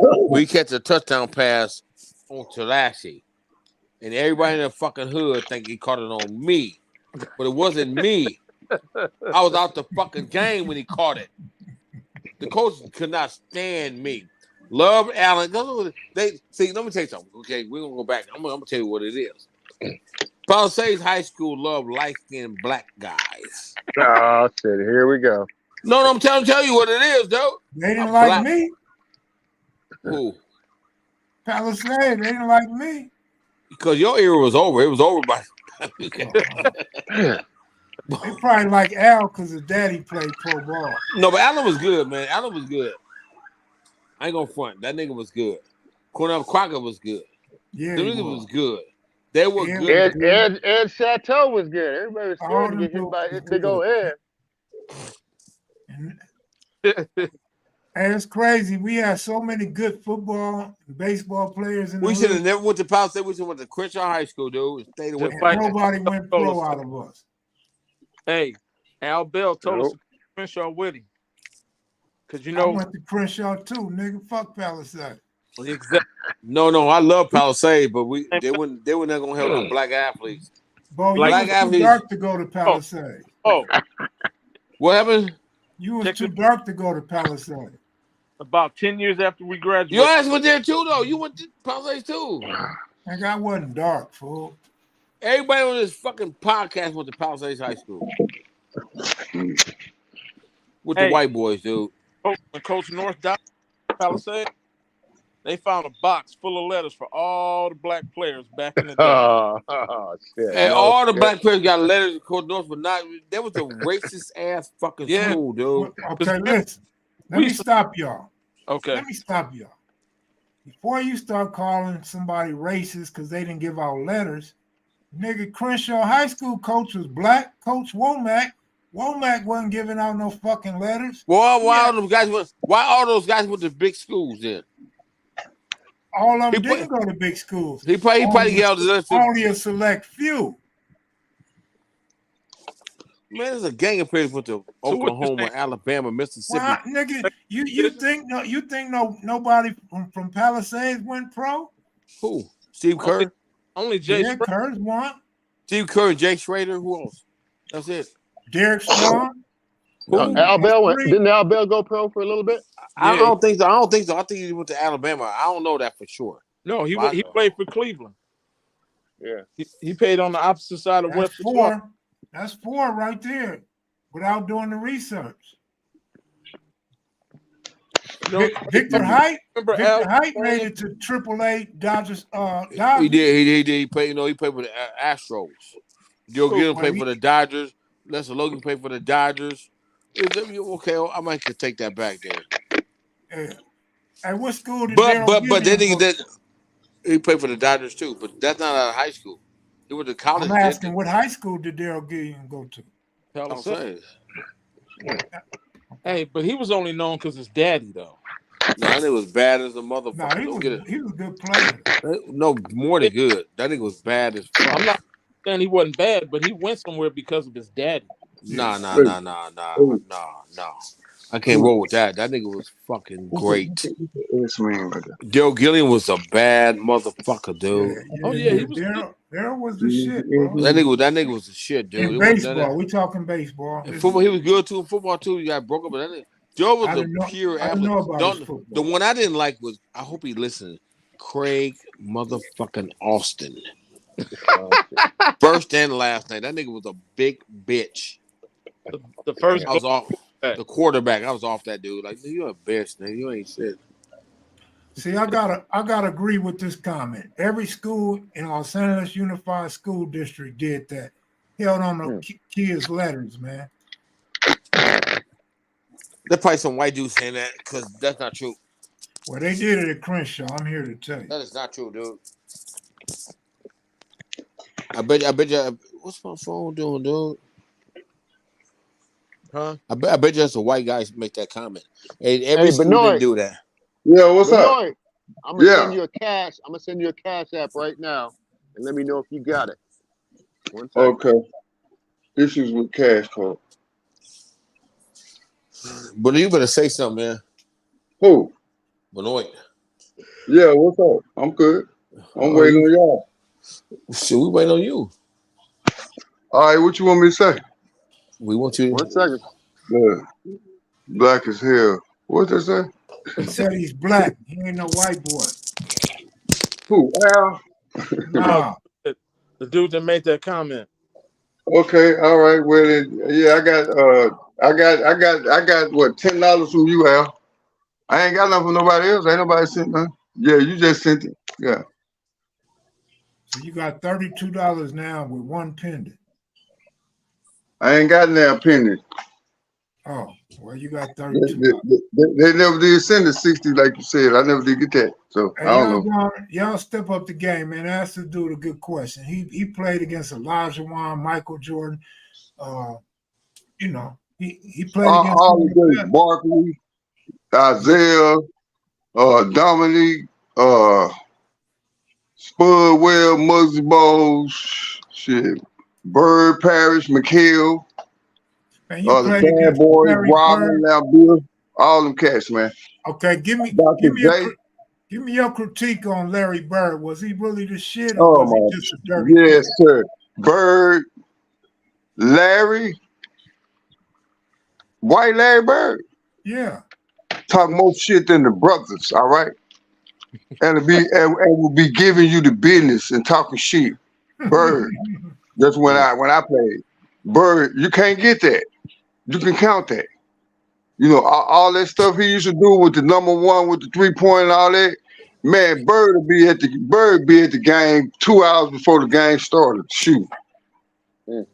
So, you know, that was my motivation to see if Larry out here doing this. Well, hell, I know I need to step my game up. Let me come on in an hour early. Shit. You know, hell, if Larry, if he up running around the goddamn, if he up running around Boston Garden on the upper tier before the game, say he need more wind, all that diving, acting like he can fly like a bird. He practiced all that, man. So just know that Bird was one of the coldest white players that I ever been around. You know, so hey. You know. Hey, did you get my cash app? Who? Al? Yeah. Yeah, I got your cash app. Yeah, I did. Uh-huh. The second one I just sent? What second one? $10? Yeah, I just sent another $10. Oh, okay. Well then, let me see. Well, I guess that took it up. Yeah. I got the 10. You see? Yeah, I did. Okay, so when you came to the Clippers, what was your routine like in terms of discipline? You just talked about how Larry Bird was committed. He'd come to the game 2 hours early in practice. What did you do to prepare yourself to be a better player? Well, my routine was we would have to work out, you know, individually as a player, you would want to work out. I probably would go in probably an hour and a half before, you know, we had to be there. So come out and shoot, you know, come out, do your little shoot routine and, you know, stretch your body out real good and make sure it's warm so that you won't be pulling no muscles and all that. You know, these cats, man, I call it the science portion. They you know, the science portion of the game really wasn't important to them as it was us. That's why we all lasted, you know, so long. And you know, when you got a mentor like Kareem Abdul-Jabbar, who basically was my idol, and he was really hard on me. But one thing Kareem did, he was hard on me because he wanted me to you know stand and be and accomplish some things in the league. You know, a lot of guys that come in there, you know, just cause they good college players, you know, that don't mean that they can adjust to the pro game. You know, each level, each skill level you go, like high school, you have to become an expert at the high school game. Then you move on to college, and you know, you become competitive collegially. And then when you get to the pros, you know, it's totally different because all the best players in the world is in the NBA. And if you ain't got no game, you're not gonna last. And you know, us, you know, my generation, we prided ourselves on not only being in the league, but lasting and, you know, getting the most out of our ability as we could. And, you know, just teaching from things like I had endorsements from centers like Wood Chamberlain, you know, Bill Russell, Willis Reed, you know, those were my mentors, you know, that really went up to bat for me. You know what I mean? So, and Kareem, you know, Kareem pulled me to the side and said, look, young fella. He used to call me Young Buck. Look, Young Buck. If you want the name of the game, not getting in the league, the name of the game is staying in the league. And he began to show me the importance of physical fitness and making sure your muscles and ligaments were strong so that you could endure the rigorous schedule of the NBA, which at the time was 88, 92 games. So, you know, and me, a credit to myself, I mean, I can knock on wood to this day, I never had any major surgeries. You know, the only thing that I ever did, surgery wise, was I broke my hand. I used to could jump so high. I broke my hand slam dunking, and that's pretty much the only major surgery that I ever, had to endure sports wise. Even to this day, I'm pretty healthy. My body's strong, my joints and ligaments. Hell, I'm still just as flexible, mostly as I was when I played. In addition to, hell, sometimes I work out 2-3 times a day myself because I never wanted to be the ex-athlete that looked a mess when he got through playing. So, I'm very vain, and if you don't work at nothing, you're not gonna accomplish nothing. Hey, something you said you could jump real high. Let me ask you a question. Yeah. I know you used to block a lot of shots, and you absolutely. You used to block them pretty easy. But when you say you could jump high, I noticed when I used to watch you play, you used to do a lot of little layups, a little shooting over people. Why you wasn't slam dunking? Well, I slam dunk. I did a lot of slam dunking early in my career, and I mean, I was playing so many minutes.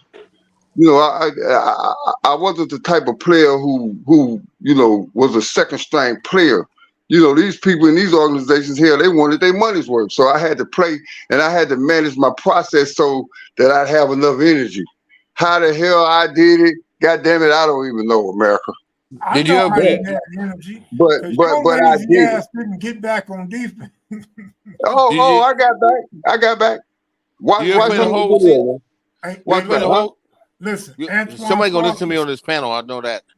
Antoine Foster said he used to play with Benoit and the Clippers on the Bulls vs. Blazers video game, Sega Genesis. Cornell Crockett said you was weak, boy. He used to shoot. Well, that's cool. Well, I tell you what, I'm weak enough. I'm weak enough to have played 17 years pro in the NBA and 50,000 minutes. So Cornell Crockett is running his fucking mouth. Yeah. Cornell, I seen that little comment. Cornell Crockett is running his mouth. He just talking, dude. Hey, Bruno, he's a bad motherfucker. It doesn't matter because after all, I was the number 3 player in the draft. Man, so don't even address Cornel Crockett. Whatever. Hey, look, that's my boy, but shut your mouth. Hey, look, Bruno, do you ever play the whole season, all the games? Many games. I never missed any games. No, I didn't hear what I say. I played. I got 50,000 minutes on my body. Yeah. Does this sound right, Benoit? What? 11.5 points a game, 6 rebounds a game. No. Man, I don't know what the hell this is for. Well, go and read it again then. You're looking at it. It's throwing me off. You need to go to the encyclopedia. 223 rebounds? No, hell, 6,000 rebounds. Yeah. I don't know exactly what the stats say, but it is what it is. Hell, hey, Benoit. How you think you compare with Rodman? Huh? You and Rodman. What you mean? That nigga bad boy, dude. Dude, let me tell you this. Me, Benoit Benjamin, I ain't give a damn who they was. I wasn't no dirty player, but I tell you what, didn't nobody mess with me. You understand? And the whole league knew that I was crazy. And they would let's leave this crazy man alone for we won't never get through playing. So, I wasn't a dirty player, but if you did something to me, then, I was going to get you back. So, I mean, this is how my reputation was.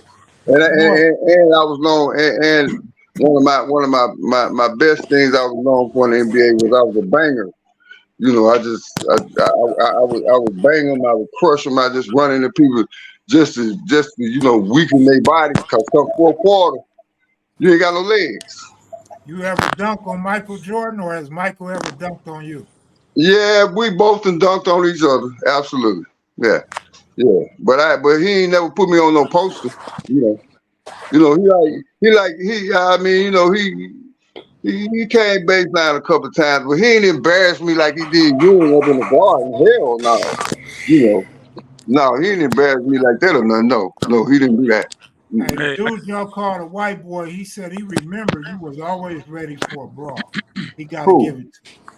You was always ready to fight. He said he got to give it to you. Who, me? Yeah, Oh you. yeah. Oh, absolutely. Well, like I say, man, I wasn't no whole ass punk ass nigga. And when I played, nigga, either you go stand up and do what you need to do, or you would have got humiliated and embarrassed. So I wasn't taking it easy. You know, when I got between them lines, that was my element, man. You know, that's why I took everything, my frustration, whatever it was, I took it between them lines, and you know, God afforded me to be able to play 17 plus years, because you're talking about the 17 plus pro years.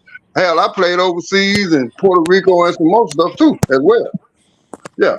I'm about to send you another $10 cash app. You'll get it in a second. But how did you and was it Karl Malone get into a fight? What was it? Who did you fight Oh with? yeah. Oh, absolutely. Yeah, yeah. We got into an altercation in the playoffs, and he hit me with a chicken bone elbow in my rib. And I was like, yeah, motherfucker, you know, I'm gonna get your ass back. I don't give a fuck. Fuck the game. So we was we was at center court. We was let me see, we was up. I think we was up 3-2. And this particular week was the third quarter or something. And he hit me with the chicken bone. And I was like, you know, I was kind of feeling it a little bit. And that whole time I was thinking about it, I was like, okay, motherfucker, you know, I'm gonna get you back. So we all came around the circle, round the center court circle, you know, when you first jump. And Come I on, y'all just, cats. Got some questions in for Benoit. He feeling good right now. And I picked his ass up and slammed him like WWF and stood over him like, now what, motherfucker? What you gonna do? Get your whole ass up, nigga, and let's do this. I ain't never had no problems out of him, but that was in the playoffs though. Yeah. But hell, I probably would have got kicked out, suspended, and all that had we did that in today's game, you know. Yeah, they like that old pussy ass shit, you know.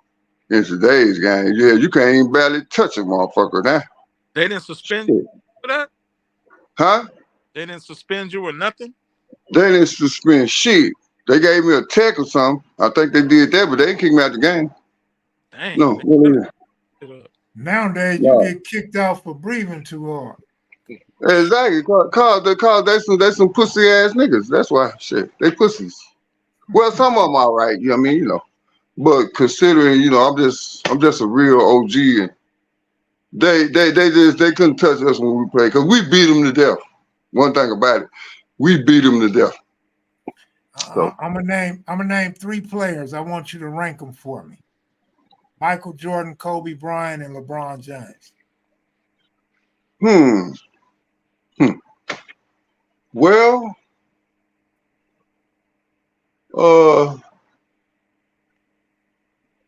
I'd say Mike. I'd say Mike, then Kobe, then LeBron, because Mike, all them niggas emulated their game after Michael Jordan. So I say he had to be, you know, one of. I mean, he of the 3. You know, I say Mike first, and then Kobe, then LeBron. Yeah, that's what that would be my take. Yeah. Okay. Last question I'm gonna ask you. I won't ask you no more questions. What was it like going up against Patrick Ewing, the number 1 pick, when you was the number 3 pick? Well, I mean, it was basically an alpha male type of thing, where, you know, we're gonna show who's the best one. You know, who's the best one in the league at this time, and you know, we was jockeying for position. You know, the league was in transition. You know, the proverbial passing of the torch. You know, everybody wanted to be the guy, but it was only one the guy. Yeah, I mean, everybody had their moments, and of course, you know, they were you know, capable of sustaining the competitive level, but you know, it was just a thing that we was just in a different era. You know what I mean? We was in a different era, so that's the best spin that I can put on that. We was in a different era, you know. But I loved every moment of it, because when I reflect back on it, you know, it's very satisfying and pleasing. Yes. Yeah. All right. Y'all go on, man. Yeah. Like somebody said, anybody with no knowledgeable basketball player would rate Kobe over LeBron. Would do who?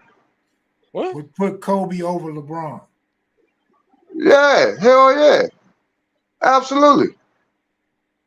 Yeah, You gave, played with Kobe when he's at the Lakers, right? You played with Kobe. yeah, I played with Kobe. I played on the 99-2000 championship team.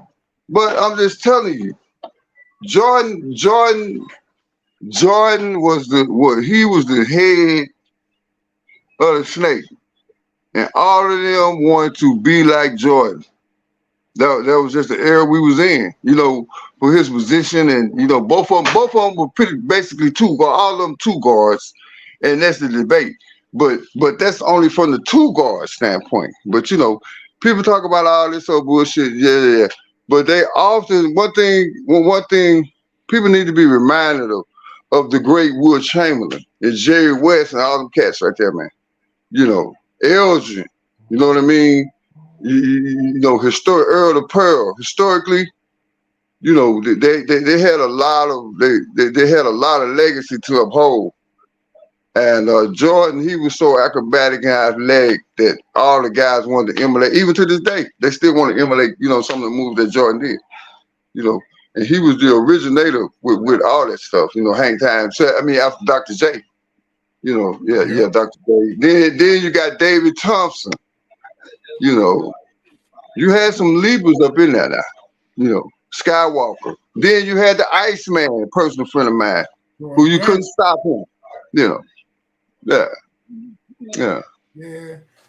Tell Iceman and Iverson, man, that Kev Max said what's up, man.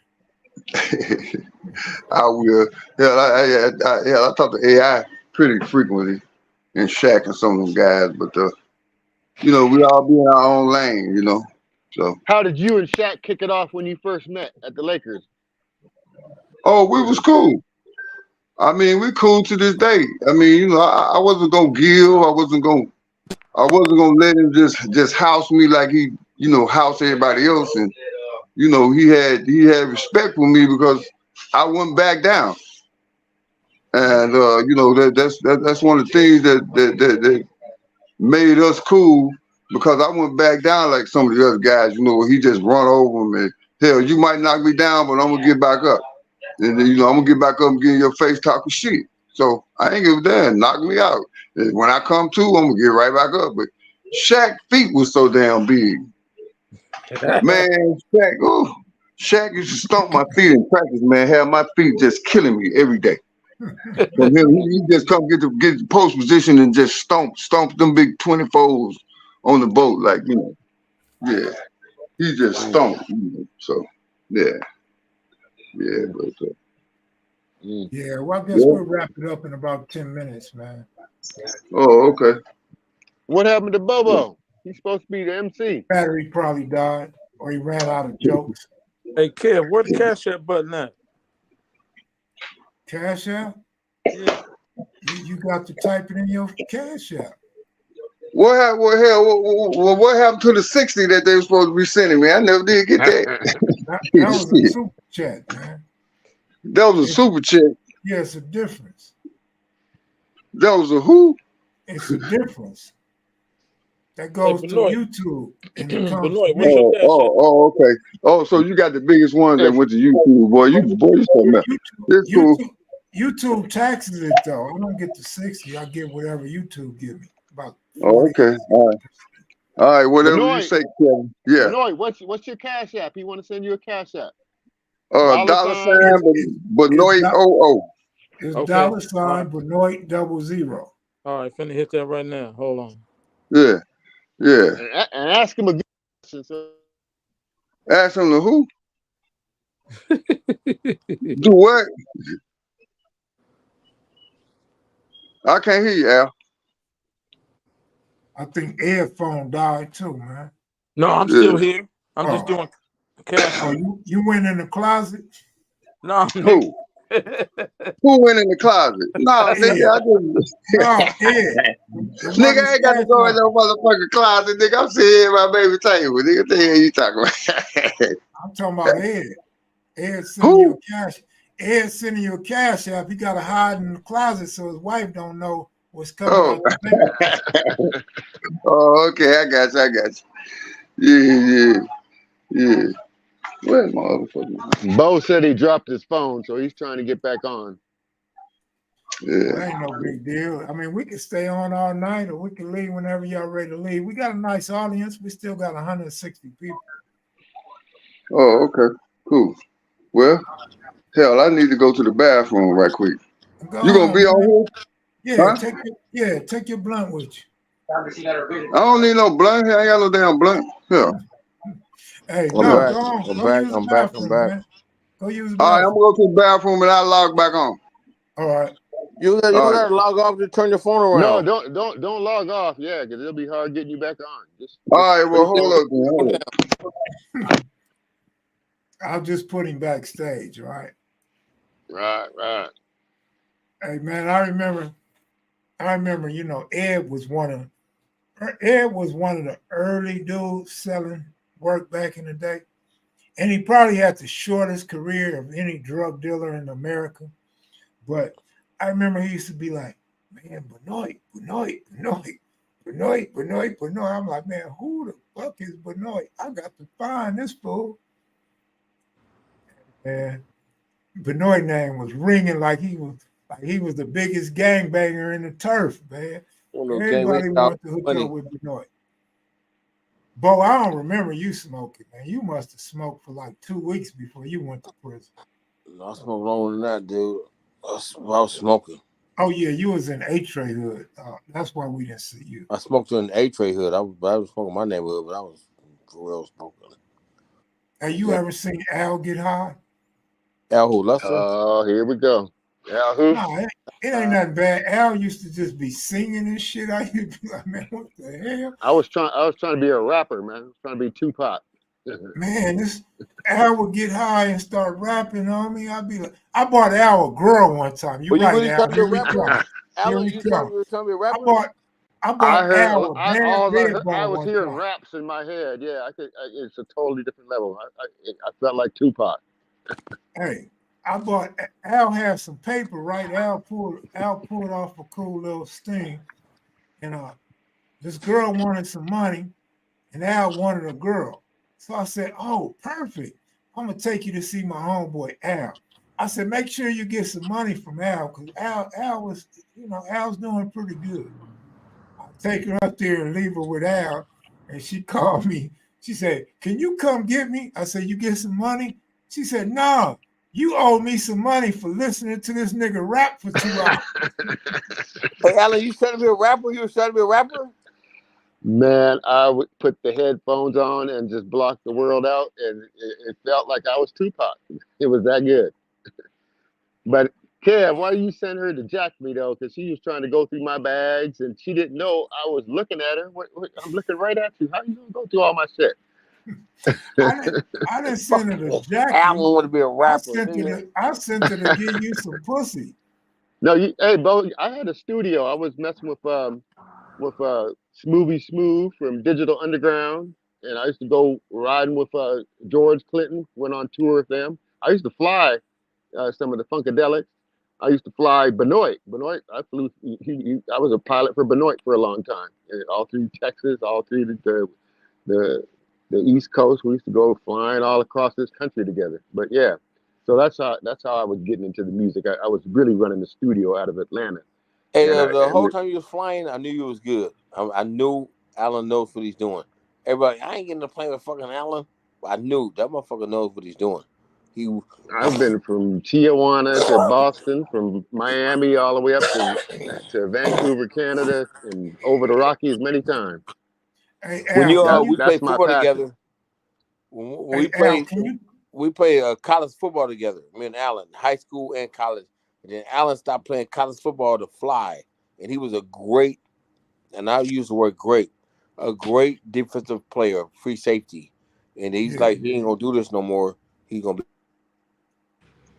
Because my dad played football. You know, my dad's Right. Hall of Fame and All-American UCLA. But my dad told me when I was young, he said, if you can make money any other way, don't play football. And I'm glad I took that advice, because if you'd have known my dad as Kev knew him when he got older, he couldn't even remember that he played football because he had all those concussions.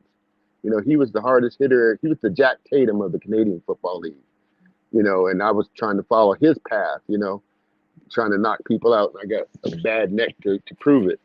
But, you know, he couldn't remember that he was a Hall of Fame football player at the end of his day. So it really wouldn't have been worth it. Ed, your daughter up in here. Oh, yeah? Yeah. Hey, Al, how's your brother David doing, bro? And your sister? Yeah, Dave's doing great. You know, he's still working. He's a family man. Both of his daughters, one just graduated from, just got a softball scholarship to Ukiah University. So she's starting. The other one's going to UCLA. So he's got two daughters that did good. And you know, he's just been a family man the whole time. He's staying out of the way. That's cool, man. That's cool. Next time you talk to him, tell him I said what's up. Yeah, I'm gonna make sure that I send him a link to this video once Kev archives it, and you know, he can come check it out himself. Yeah. Yeah, both checked out again. Look, Al, if you can, you don't have to tell the details of the whole story. Tell us about that plane flight y'all took when you got caught by the feds. Well, I can tell you this, that I was a pilot for the Rolling 60 Crips, if you want to put it like that, because that's who I was flying for. And you know, but when you fly with me, I'm up front in the cockpit. I got a curtain that I close. So what you get on board with is your shit. It's not my shit. Okay, I don't even know what you got in your bags. I don't ask. I'm not TSA, you know. So, you know, all I got to say is when the shit goes down, whose bags are they? Because I don't carry bags. I carry my flight bag. That's it. So any other bags, they're not mine. Hey, I was specifically asking, like, how did you get that plane? Who was the people that guided y'all into the airport? Why did you have to land the plane and all that? All right. Well, I was flying to Cleveland, and out of we were about 20,000 feet, and it was nice and clear all the way till we got into like the Chicago area, and there was a line of thunderstorms called a squall line, and I didn't have enough fuel to go IFR, which means fly in the clouds into a thunderstorm, because you need extra fuel reserve to do that. And I don't want to take a chance of getting low on fuel in the middle of a thunderstorm. So instead of going through the clouds, I decided to make a U-turn and go down and land and get some more fuel. And when I went down to land to get some more fuel, I got out the airplane and I noticed some other jets were landing right behind me. I'm like, oh, that's nice jets and stuff. And the next thing you know, those jets came over to where I was at. And next thing you know, about 10 FBI agents came jumping out their jet and came over to me. And I was like, well, what y'all want? You know, talking about, they said they wanted to do a ramp check my licenses and stuff. So I knew something was up there, because you don't come in a jet to check my license. You know? And, you know, the rest was history. I sat in jail for 3 years fighting that case, and looking at 60 years. And on the day of trial, I was ready for trial. And I came into the courtroom and nobody was there. And the judge said, well, case dismissed. And I went home. So was Homeland Security part of that? Yeah, Homeland Security monitors the skies. You know, apparently the military, they have military tracking the skies. This is America, right? So they were following me on radar, and they felt that I was flying suspiciously, but I really was just flying at a specific altitude for a reason, is because I didn't want to go up higher and have to file an IFR flight plan and be under positive control. So I just stayed at a certain altitude, and they thought that was suspicious, but it wasn't suspicious to me. Did you put that plane together? Did you tag that plane or what? What do you mean? Put it like build it? Yeah. No, I've had 3 airplanes, and the first one was when I was like 22. I was working on Stevie's at the Strip on Crenshaw, and that's when I bought the first airplane. Then the other 2, I leased them. You can lease an airplane just like you can rent a car, except they're like $3,500 a month just for the plane, and then you got to pay fuel every time I land. It's $1,000 to fill it up. So I could get across this country 2 tanks of fuel, $1,000 each stop, and $3,500 a month. So that's why I had to do what I had to do. Where Because you getting the flying money is from? expensive. Bo, now come on, where did you get your money from? What He you the just was IRS? telling you. He just told you. You wasn't listening, huh, Bo? I like I said, I used to fly Benoit. Benoit had money at the time. Hey, look, Al, I swear to God, I was going to ask you this question. Mhm. And then one of our queens asked me to ask you the same question. Have you ever seen a UFO while you were up there in the sky? No, I haven't seen no UFOs up there. Sometimes you'll see optical illusions that you might think are a UFO or something, but it's just a star in the distance that happens. You're looking at the wrong angle, and it makes it seem like it's floating and stuff. But no, I haven't seen any UFOs. But I Asiatic do, Supreme. I do believe in aliens. I don't believe we're the only life form in the universe, and we don't even know how big the universe is. That would be crazy to think that we're just the only life forms anywhere. Right, but you have no proof of that, though. Right? Well, I mean, the Bible is the proof. Jesus said he was an alien. He said, I'm going someplace you can't go. It said, hey, we created man, so who's we? The angels, they were aliens, right? So I believe in aliens, and the Bible the Bible verifies that there are aliens, there are other life forms other than what we know. Have you ever thought about trying to build a rocket? No, I'm trying to build this airplane right here. That's it. I build airplanes. That's my other me. Dave. Speaking about Dave, Ed, Dave used to be a better airplane builder than me. Back when we lived in Canada, we used to build model airplanes together. So if you came into me and Dave's bedroom, because we stayed in the same room, all you would see is a bunch of models hanging down from the air from the ceiling with fishing wire and stuff. But Dave was actually. Oh, you remember some of those? Yeah, you remember? Scariest Yeah. motherfucker walking in your house with that damn dog. You remember? We were just talking about Champ the Champ, other day.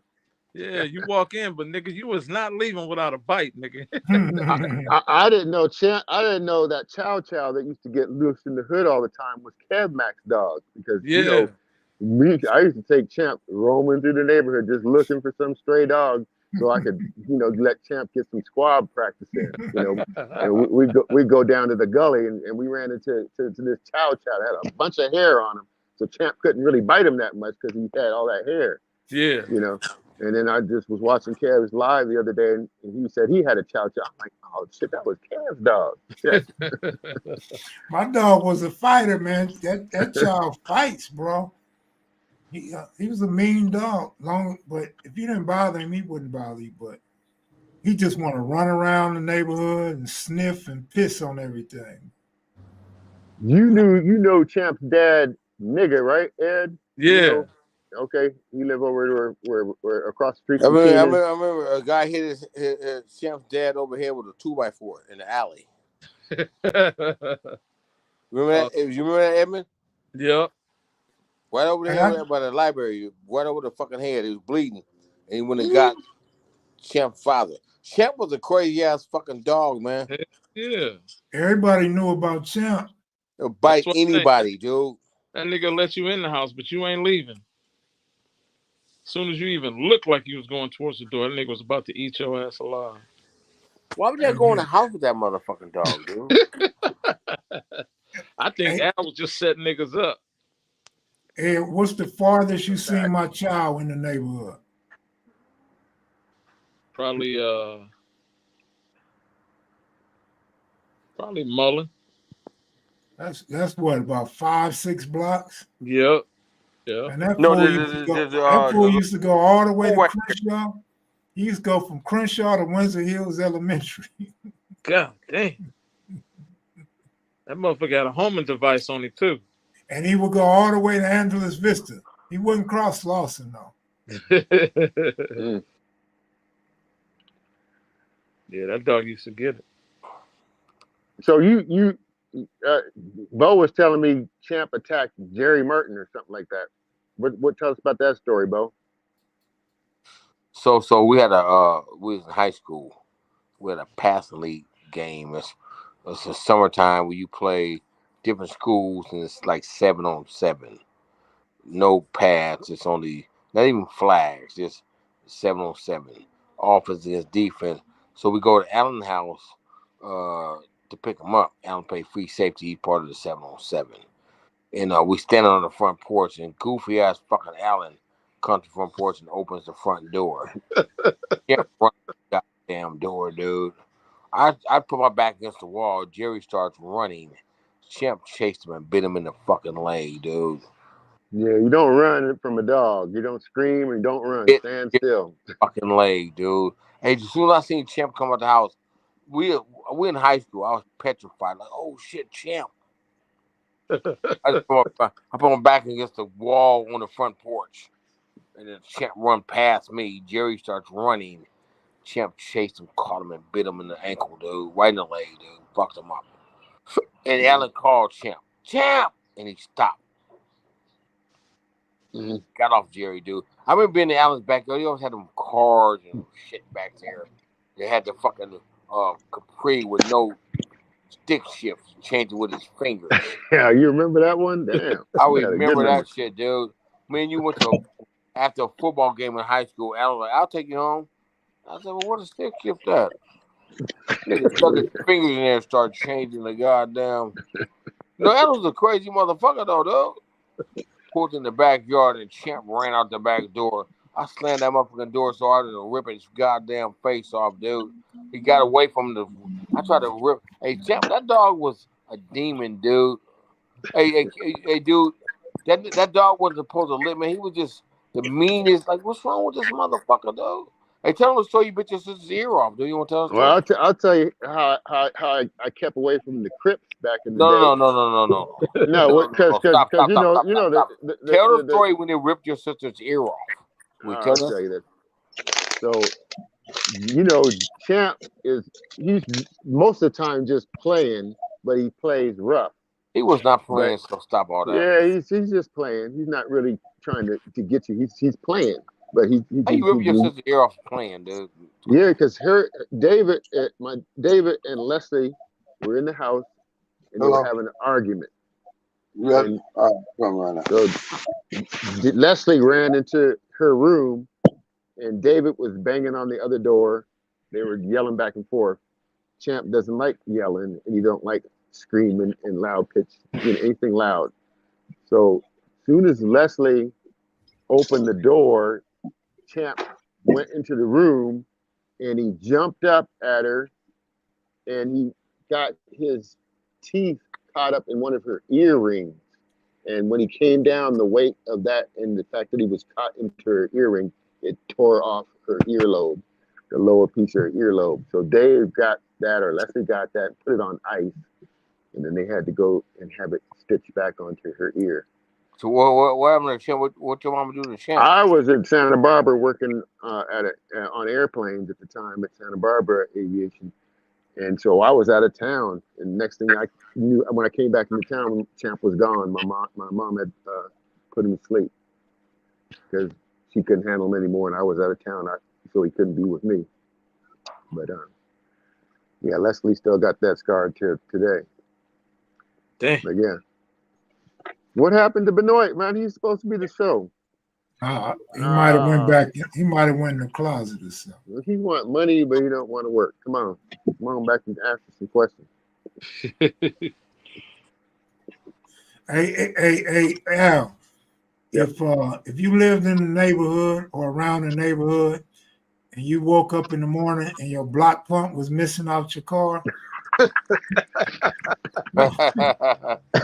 Who might have got you? It Your was either fucking brother, dude. That's cool. me or your brother. Yeah, me or your brother. Ed know a little bit about that. Yeah, I remember. Marcus is one that took it, dude. What was it across the street from you, Ed? Thomas Thigpen. Remember Yep. Thomas? Yeah. You ran into. Yeah, he had that Jeep, And that that male green Jeep. Oh male man, Jeep. we used to go all up in Brentwood and Palisades and all that Jeep, man. Yeah, we was He doing built a way pigeon more. cage for me before. Okay. As good as a carpenter he was, he probably built the worst pigeon cage I ever had. Hey, Kev Mack. Yeah. Kev Mack. What? Hello? How many views we got? 137. Yeah, we've been going about 2.5 hours, so I think it's a good format. Benoit recruit some. You get Rodman or Allen Iverson to come on the show. I think we'll blow it up. Yeah, tell AI to come on, man. The answer when he's not gambling, he can come through. Hey, they said Karl Malone and Benoit was on the same AAU team as kids. No, we weren't. No, we weren't. He couldn't hold my job.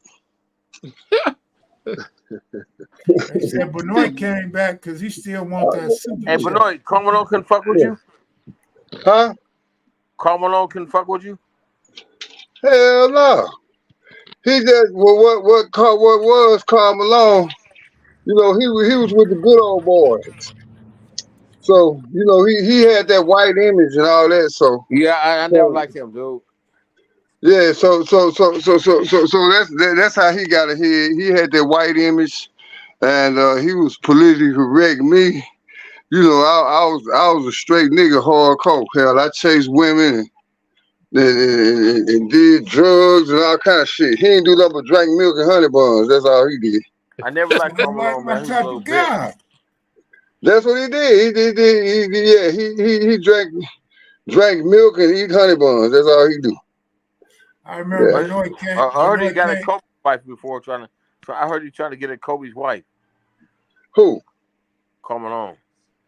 Oh no, it wouldn't surprise me.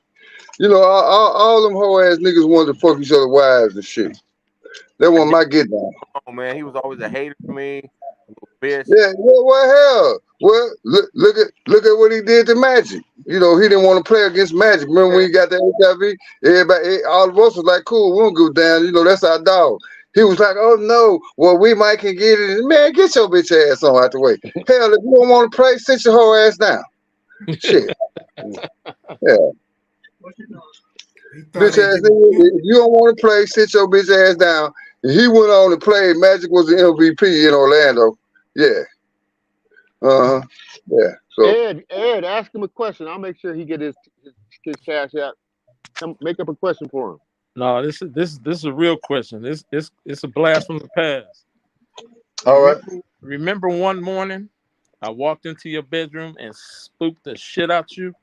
Who is this? But it's me, Ed. You did what, Ed? I spooked the shit out of Benoit. Oh, I thought you said you slapped him. No. What? That nigga was knocked out.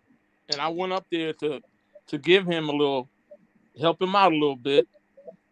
And the nigga What you mean you went up there to help me out? To bring me some dope, nigga? Shit.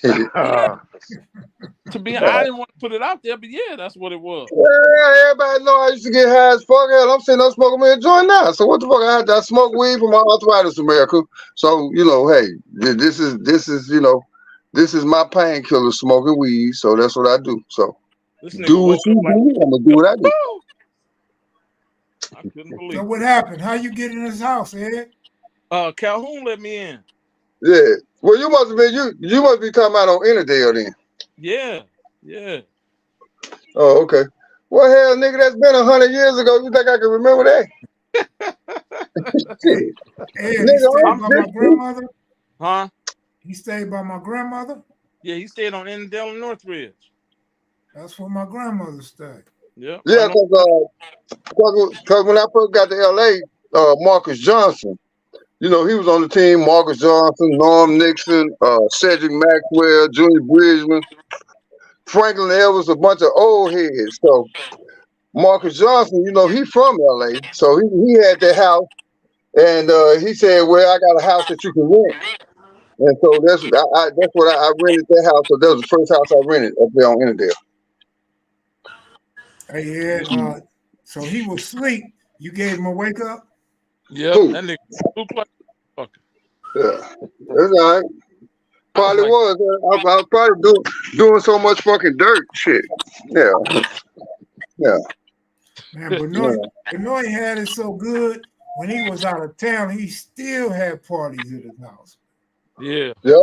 That's all Hey, it did. hey, Benoit, when you was out of town, did you know we was all partying in your house at the time? Did you know? Yeah, absolutely. I really didn't give a fuck. I wanted all y'all to have fun. Fuck it.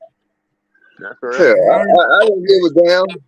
Yeah, I wanted y'all to have fun, have much fun as y'all could. Fuck it. Yeah. Benoit, I remember the homie went in your closet one time and seen a wedding dress with a $10,000 price tag. Mm. He took that dress and got married. Mysteriously her dress got sold out of my closet. Absolutely. You know, we put it in the frame. You Who know, was the dress for?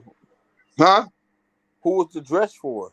His dress was for my wife then, Zena. For Rodman. Zena, motherfucker. I ain't say no fucking Rodman, nigga. I'm all man, nigga. That's your ass. That's your whole ass. I'm gonna send it to you, Rodman. Nigga, you got me fucked up. Shit. No, Zena, that was Zena's dress where we got married at MGM Grand. All that fucking money I spent. Yeah, you were spending money because you had receipts all over your bedroom. Man, I ain't give a damn about that care, man. You know, hell, I lived every day like a king, so cause I ain't want to have no regrets once it was over. You for sure was a king with that big old bedroom with the fireplace and all. Man, my red. What you talking about? My red lacquer that I had, my red lacquer. Absolutely. And the big old my red bathroom, lacquer. the toilets and shower. I said, man, this nigga living like Saddam Hussein. Nigga, I had my master bedroom. I had the jacuzzi. Al used to go up in there. I had the jacuzzi, and I had his and her showers with that was connected to a steam room in my shower. And you know who I had at the time, Daryl Strawberry and Eric Davis had that remodeling company, and so they came in and remodeled. They came in and remodeled my bathroom, you know, and made it the way I wanted it. So I mean, you know, hell, I had top of the line shit. Hell, I still got top of the line shit. I'm just, you know, I'm just picking it. I think I might have made 3 babies in your house, man. Well, that's true. You should have made more, nigga. Yeah. I never came over there. That's the time I was couldn't come over there, boy. I couldn't. Yeah. You I was know, a close cause you know who was monitoring all interests. Who? Yeah, you know who was monitoring all interests. Kevin Mack? Yeah. No. Who was staying there? Greg and George. They was monitoring all interests. Well, more so Greg right Greg. in the mouth, dude. Yeah. Huh? Punch Greg right in his fucking mouth. He ain't gonna do nothing. Man, y'all Who? call. Hey, Punch Greg right in the face. Hey, this sweet woman wants to know what's the craziest thing you seen at a party, Benoit?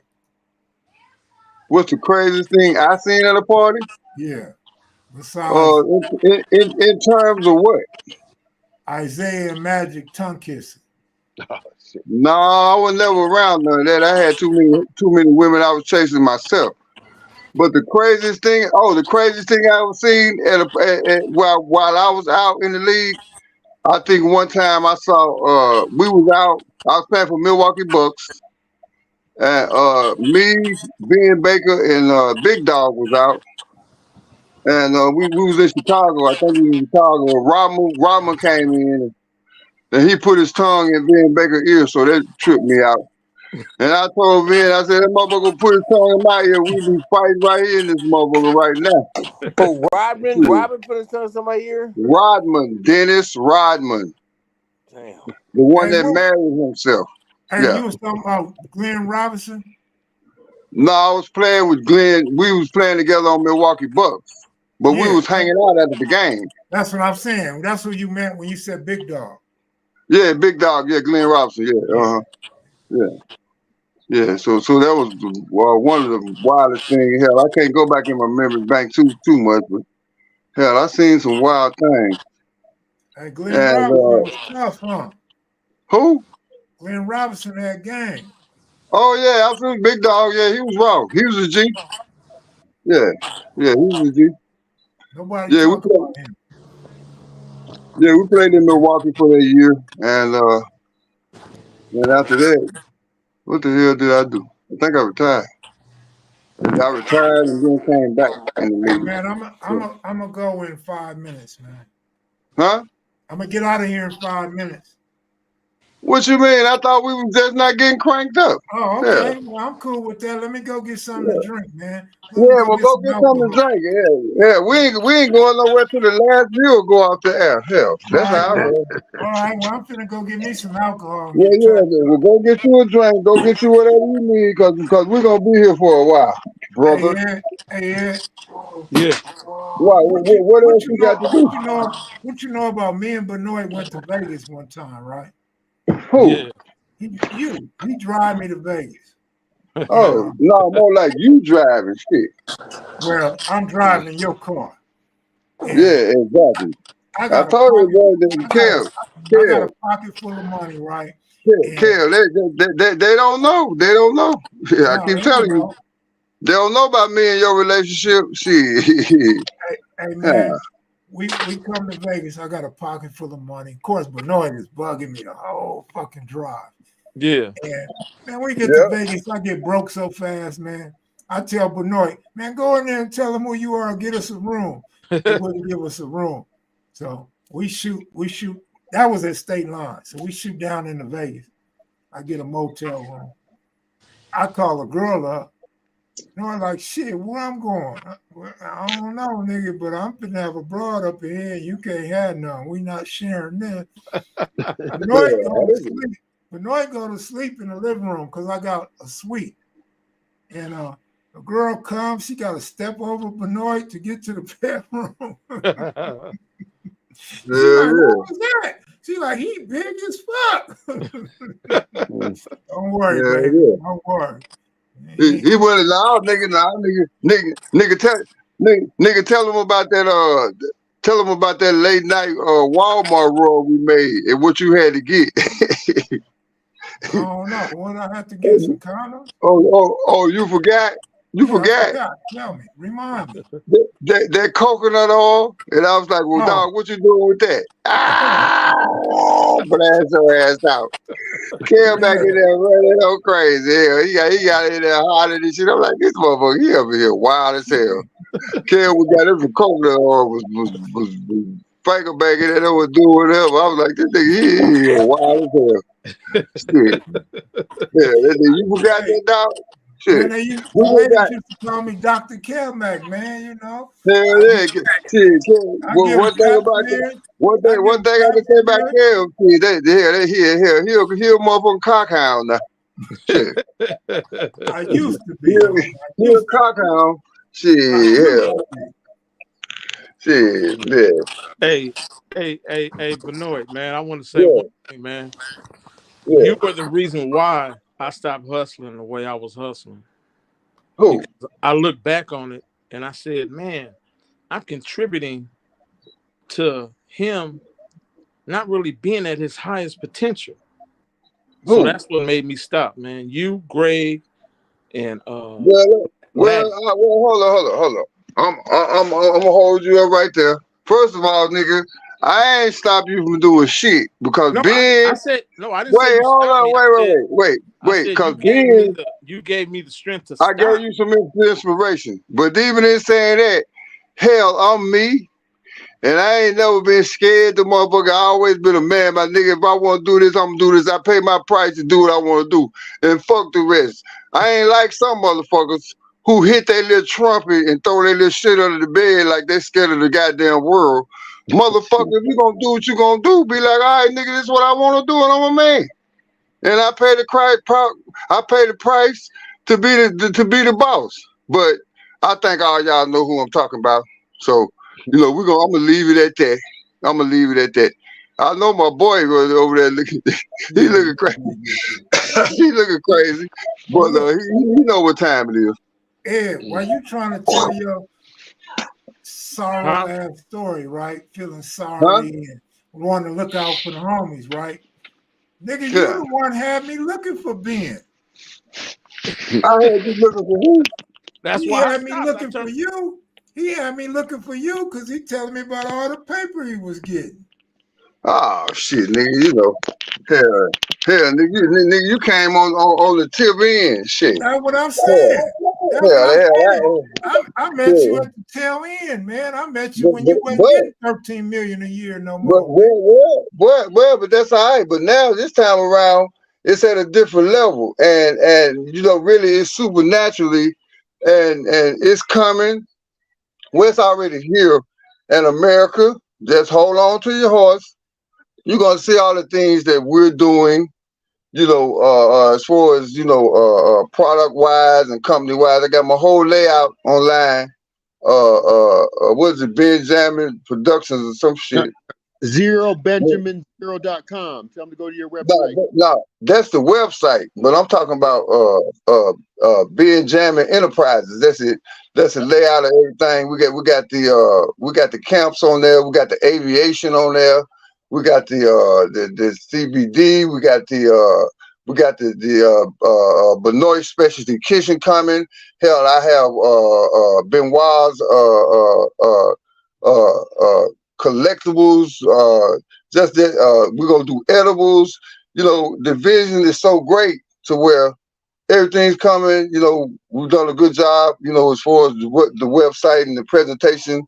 And now we're gonna be coming forward with Slam Dunking with Benoit Benjamin.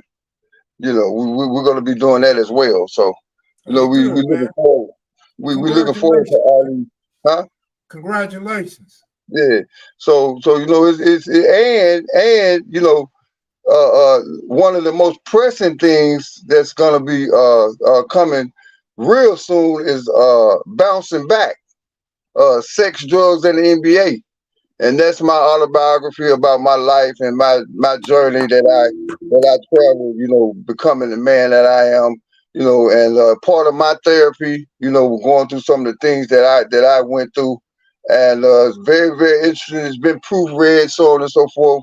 We're working on the script, and ultimately, we're going to make a movie out of my life story, bouncing back, sex, drugs, and the NBA. So be on the lookout for those things. They're coming, and I'm looking forward to all of you guys being a part of, whatever it is we're doing. I'm just the type of guy I believe that, there's enough for everybody, and why not, capitalize on my name and, make it spread. That's my joy, the success, watching people succeed and smile. We've all as black people had enough misery in our life to where, them Jews and white boys here, they pull for each other, but we as blacks, we the proverbial crabs in a bucket. One get high, we're gonna put him back down. But we need to unite as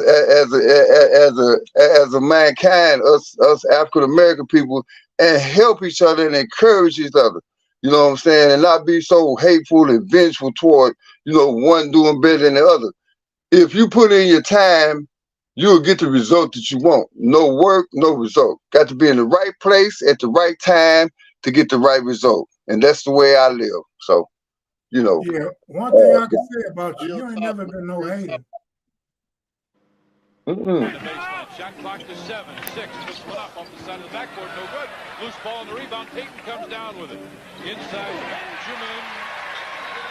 And Benoit Benjamin not there. And Page comes down with another offensive rebound to Pierce.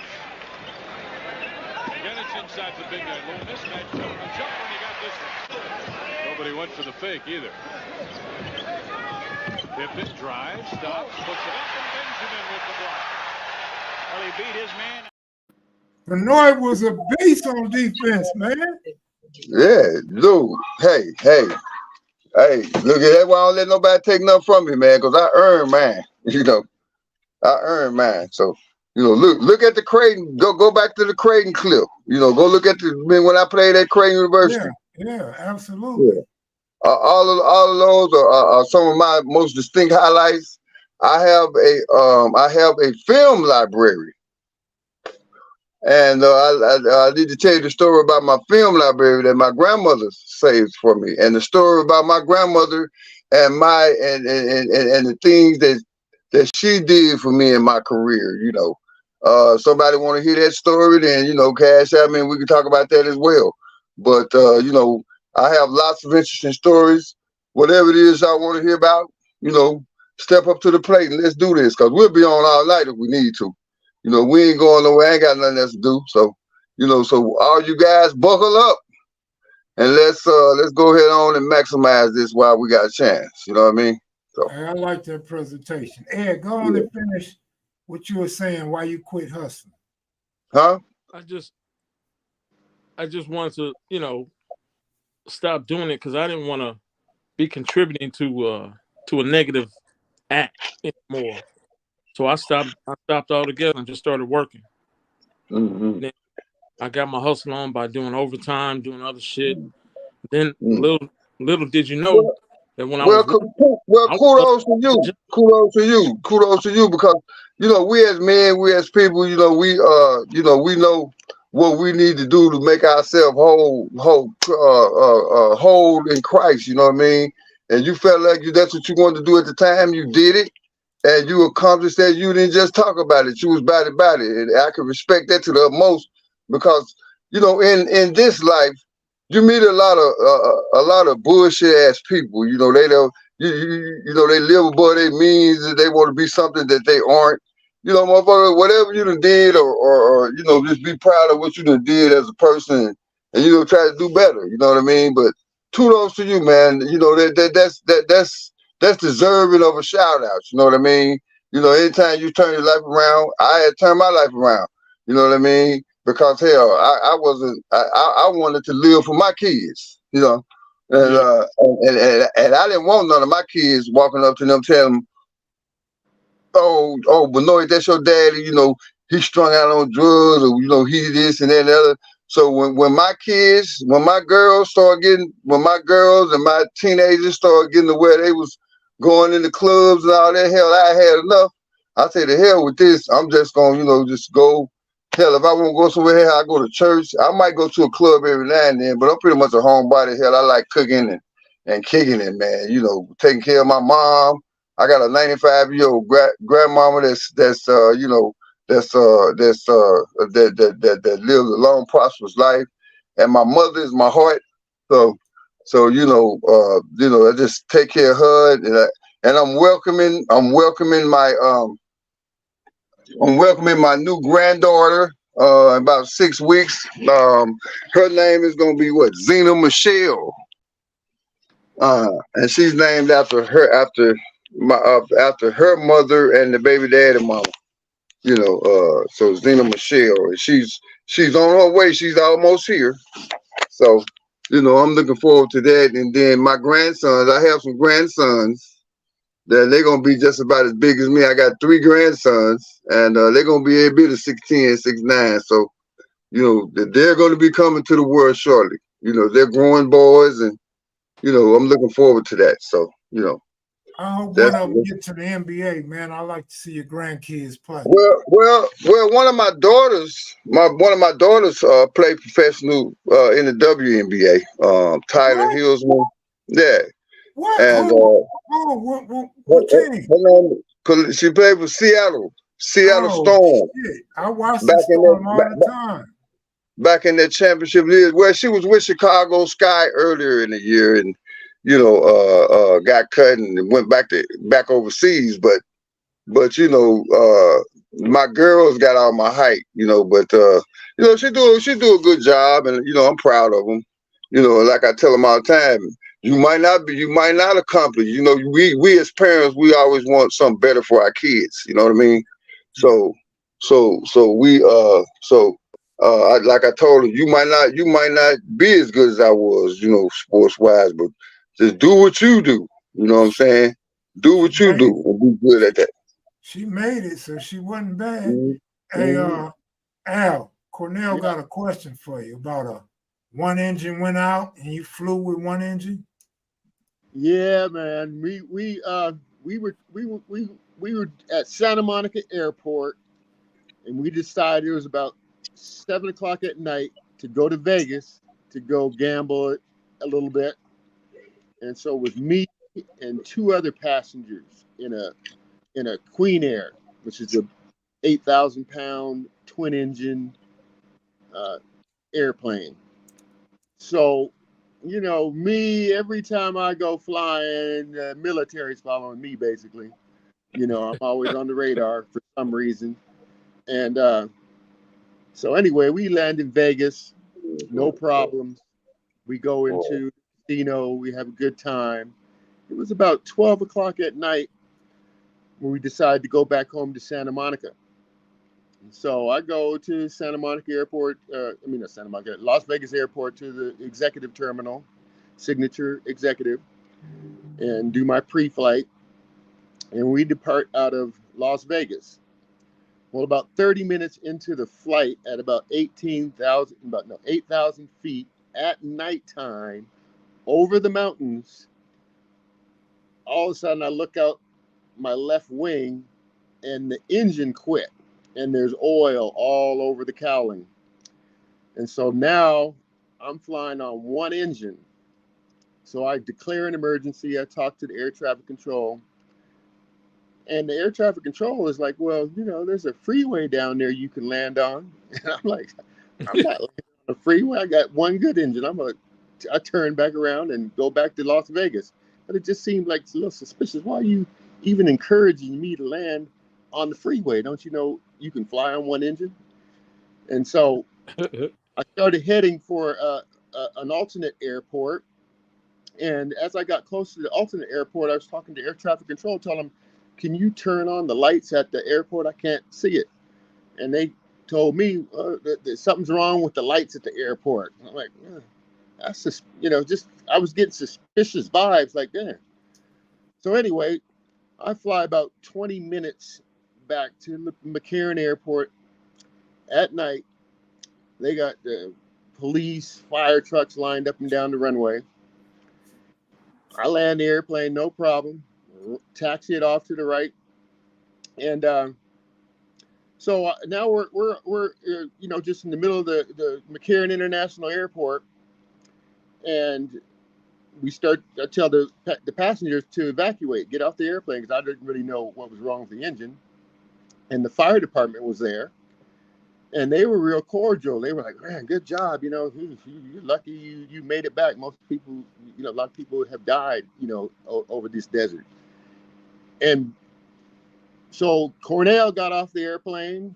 Another two passengers got off the airplane, but I was still on the airplane, shutting down all my switches. Now, this airplane sits about 10 feet off the ground, so you could actually walk underneath the airplane. It was that big. And the police were there, and they were underneath the airplane, but they didn't know I was on the airplane, and I could hear them talking. So they were whispering, hey, Homeland Security said, go search in the airplane, go see what's on the airplane. So I played it off, and I came down the stairs on the airplane like, they weren't concerned about whether I was hurt. They weren't even concerned about none of the passengers. All they wanted to do was go up on this airplane and search it. And it was 2 a.m. So I was like, what? Now putting things together. How did you know at 2 a.m. that I was going to just have an emergency all of a sudden? How did you know that? So later on during the investigated the airplane, I found that the left engine oil cap, which is a pressurized oil tank, was missing a gasket, as if though someone had sabotaged the airplane. So even till today, we believe that they was trying to kill us. They was somebody sabotaged the airplane and caused oil to go out the airplane and had to do an emergency shutdown. And it was pretty much verified by the fact that how would they even know that I was flying at 2 a.m? How did the police not even care whether or not we were dead or alive? All they wanted to do is go search the airplane, So, yeah, luckily, I didn't panic and knew what I was doing. There's a We're gonna get rid of this terrorist. We're gonna get rid of this motherfucking terrorist right here. Al, you got some hell of a stories, dog. That terrorist story that I could tell them about when they did think I was a terrorist. I rented an airplane in Atlanta. I lived in Atlanta, and me and a guy named Mo from the hood. He's off the 60. He was in the 60s, but and you might know him, Mo Shannon. Anyway, we were flying from Atlanta to Hawthorne Airport on the Memorial Day week, one of the holiday weekends. And when I first learned how to fly, I learned at Hawthorne Airport. So when I landed at Hawthorne Airport, since it was a holiday, there was not a lot of people there. I called the tower and I said, "Hey, where can I park this plane?" And they said, "Well, you just park it right here underneath the tower." So they said, "Hell no, nigga, get this nigga out of here." I parked the airplane underneath the tower, and me and Mo got out the airplane and we went on to our hotel room, didn't think anything about it. Well, the next morning, my phone was just blowing up. All my friends was calling me, "Hey, Al, you're on the news. You're on the news." I'm like, "What the hell? What am I on the news for?" Well, they thought that that somebody had just abandoned an airplane at Hawthorne Airport, and this was after 9/11, so they were on terrorist alert, and they thought that this airplane might be involved in some kind of terrorist scheme, But shit, it was. It wasn't. Benoit's flown with me in big old King Airs. Remember that King Air in Texas? You like that one? You can stretch your legs out. And every time I flew you, has there ever been a problem? We've always had good times flying. Man, please stop it, Al. That motherfucker there, he be doing figure eights in the goddamn air. I'm like, this motherfucker, I guess, okay, Lord, if it's my time, then goddamn it, I guess I'll go with this nigga here. He doing figure eights in the motherfucker. I'm like, this motherfucker here is insane right here, boy. But I tell you what, I give his fucking due. That motherfucker handled it. Shit. Hell, don't think he one of them fair weather pilots. That motherfucker there, I was very impressed with his flying skills. And I told him, I said, shit, yeah, your ass can handle it, bro. That was a turbojet, a jet-powered prop airplane that we used to fly out of. But he loved it back there because he could do what he wanted to do back there, and I didn't care. Hell no. You never do nowhere. Right. I sure was hoping y'all. That's what we're trying to do right now. I'm trying to get Benoit to go talk to Steve Ballmer at the Clippers so I can sell him one of these airplanes that we build up here and show him how, because the airplane we build now is perfect for 7-footers. It's got the most leg room in its class. But, Benoit, you're supposed to make that meeting. When are we going to do that? Benoit. Here he goes. He fell asleep. He fell asleep. Talking about he's going to be up all night. No, I think his phone froze. Oh, okay. Yeah, well, we still got some people here and stuff. I mean, unless you want to shut it down and we'll resume. It's up to y'all. I don't have nothing to do. I'm going to go drink me some water and go to bed when I get off. So I don't have anything to do. Yeah, well, I don't want to do too much talking. Okay. All right. Well, shit. Hey, good having y'all on. Hey, good seeing you, Ed. Yeah, good seeing you too. Good seeing you, Ed, man. Good to see your spirit's good. I could just feel that vibe that everything was. You had a blessed life, man, and it's just good to see you with that good smile. You're always smiling. Yeah, I'm glad to see you too, Al. For real. All right, and I'll tell Dave you said what's up. Okay, appreciate it. All right, y'all take it easy, man. All right, you too, Kev. Keep it up, bro. All right. Oh, Benoit calling me now. But all right, y'all take it easy. All right.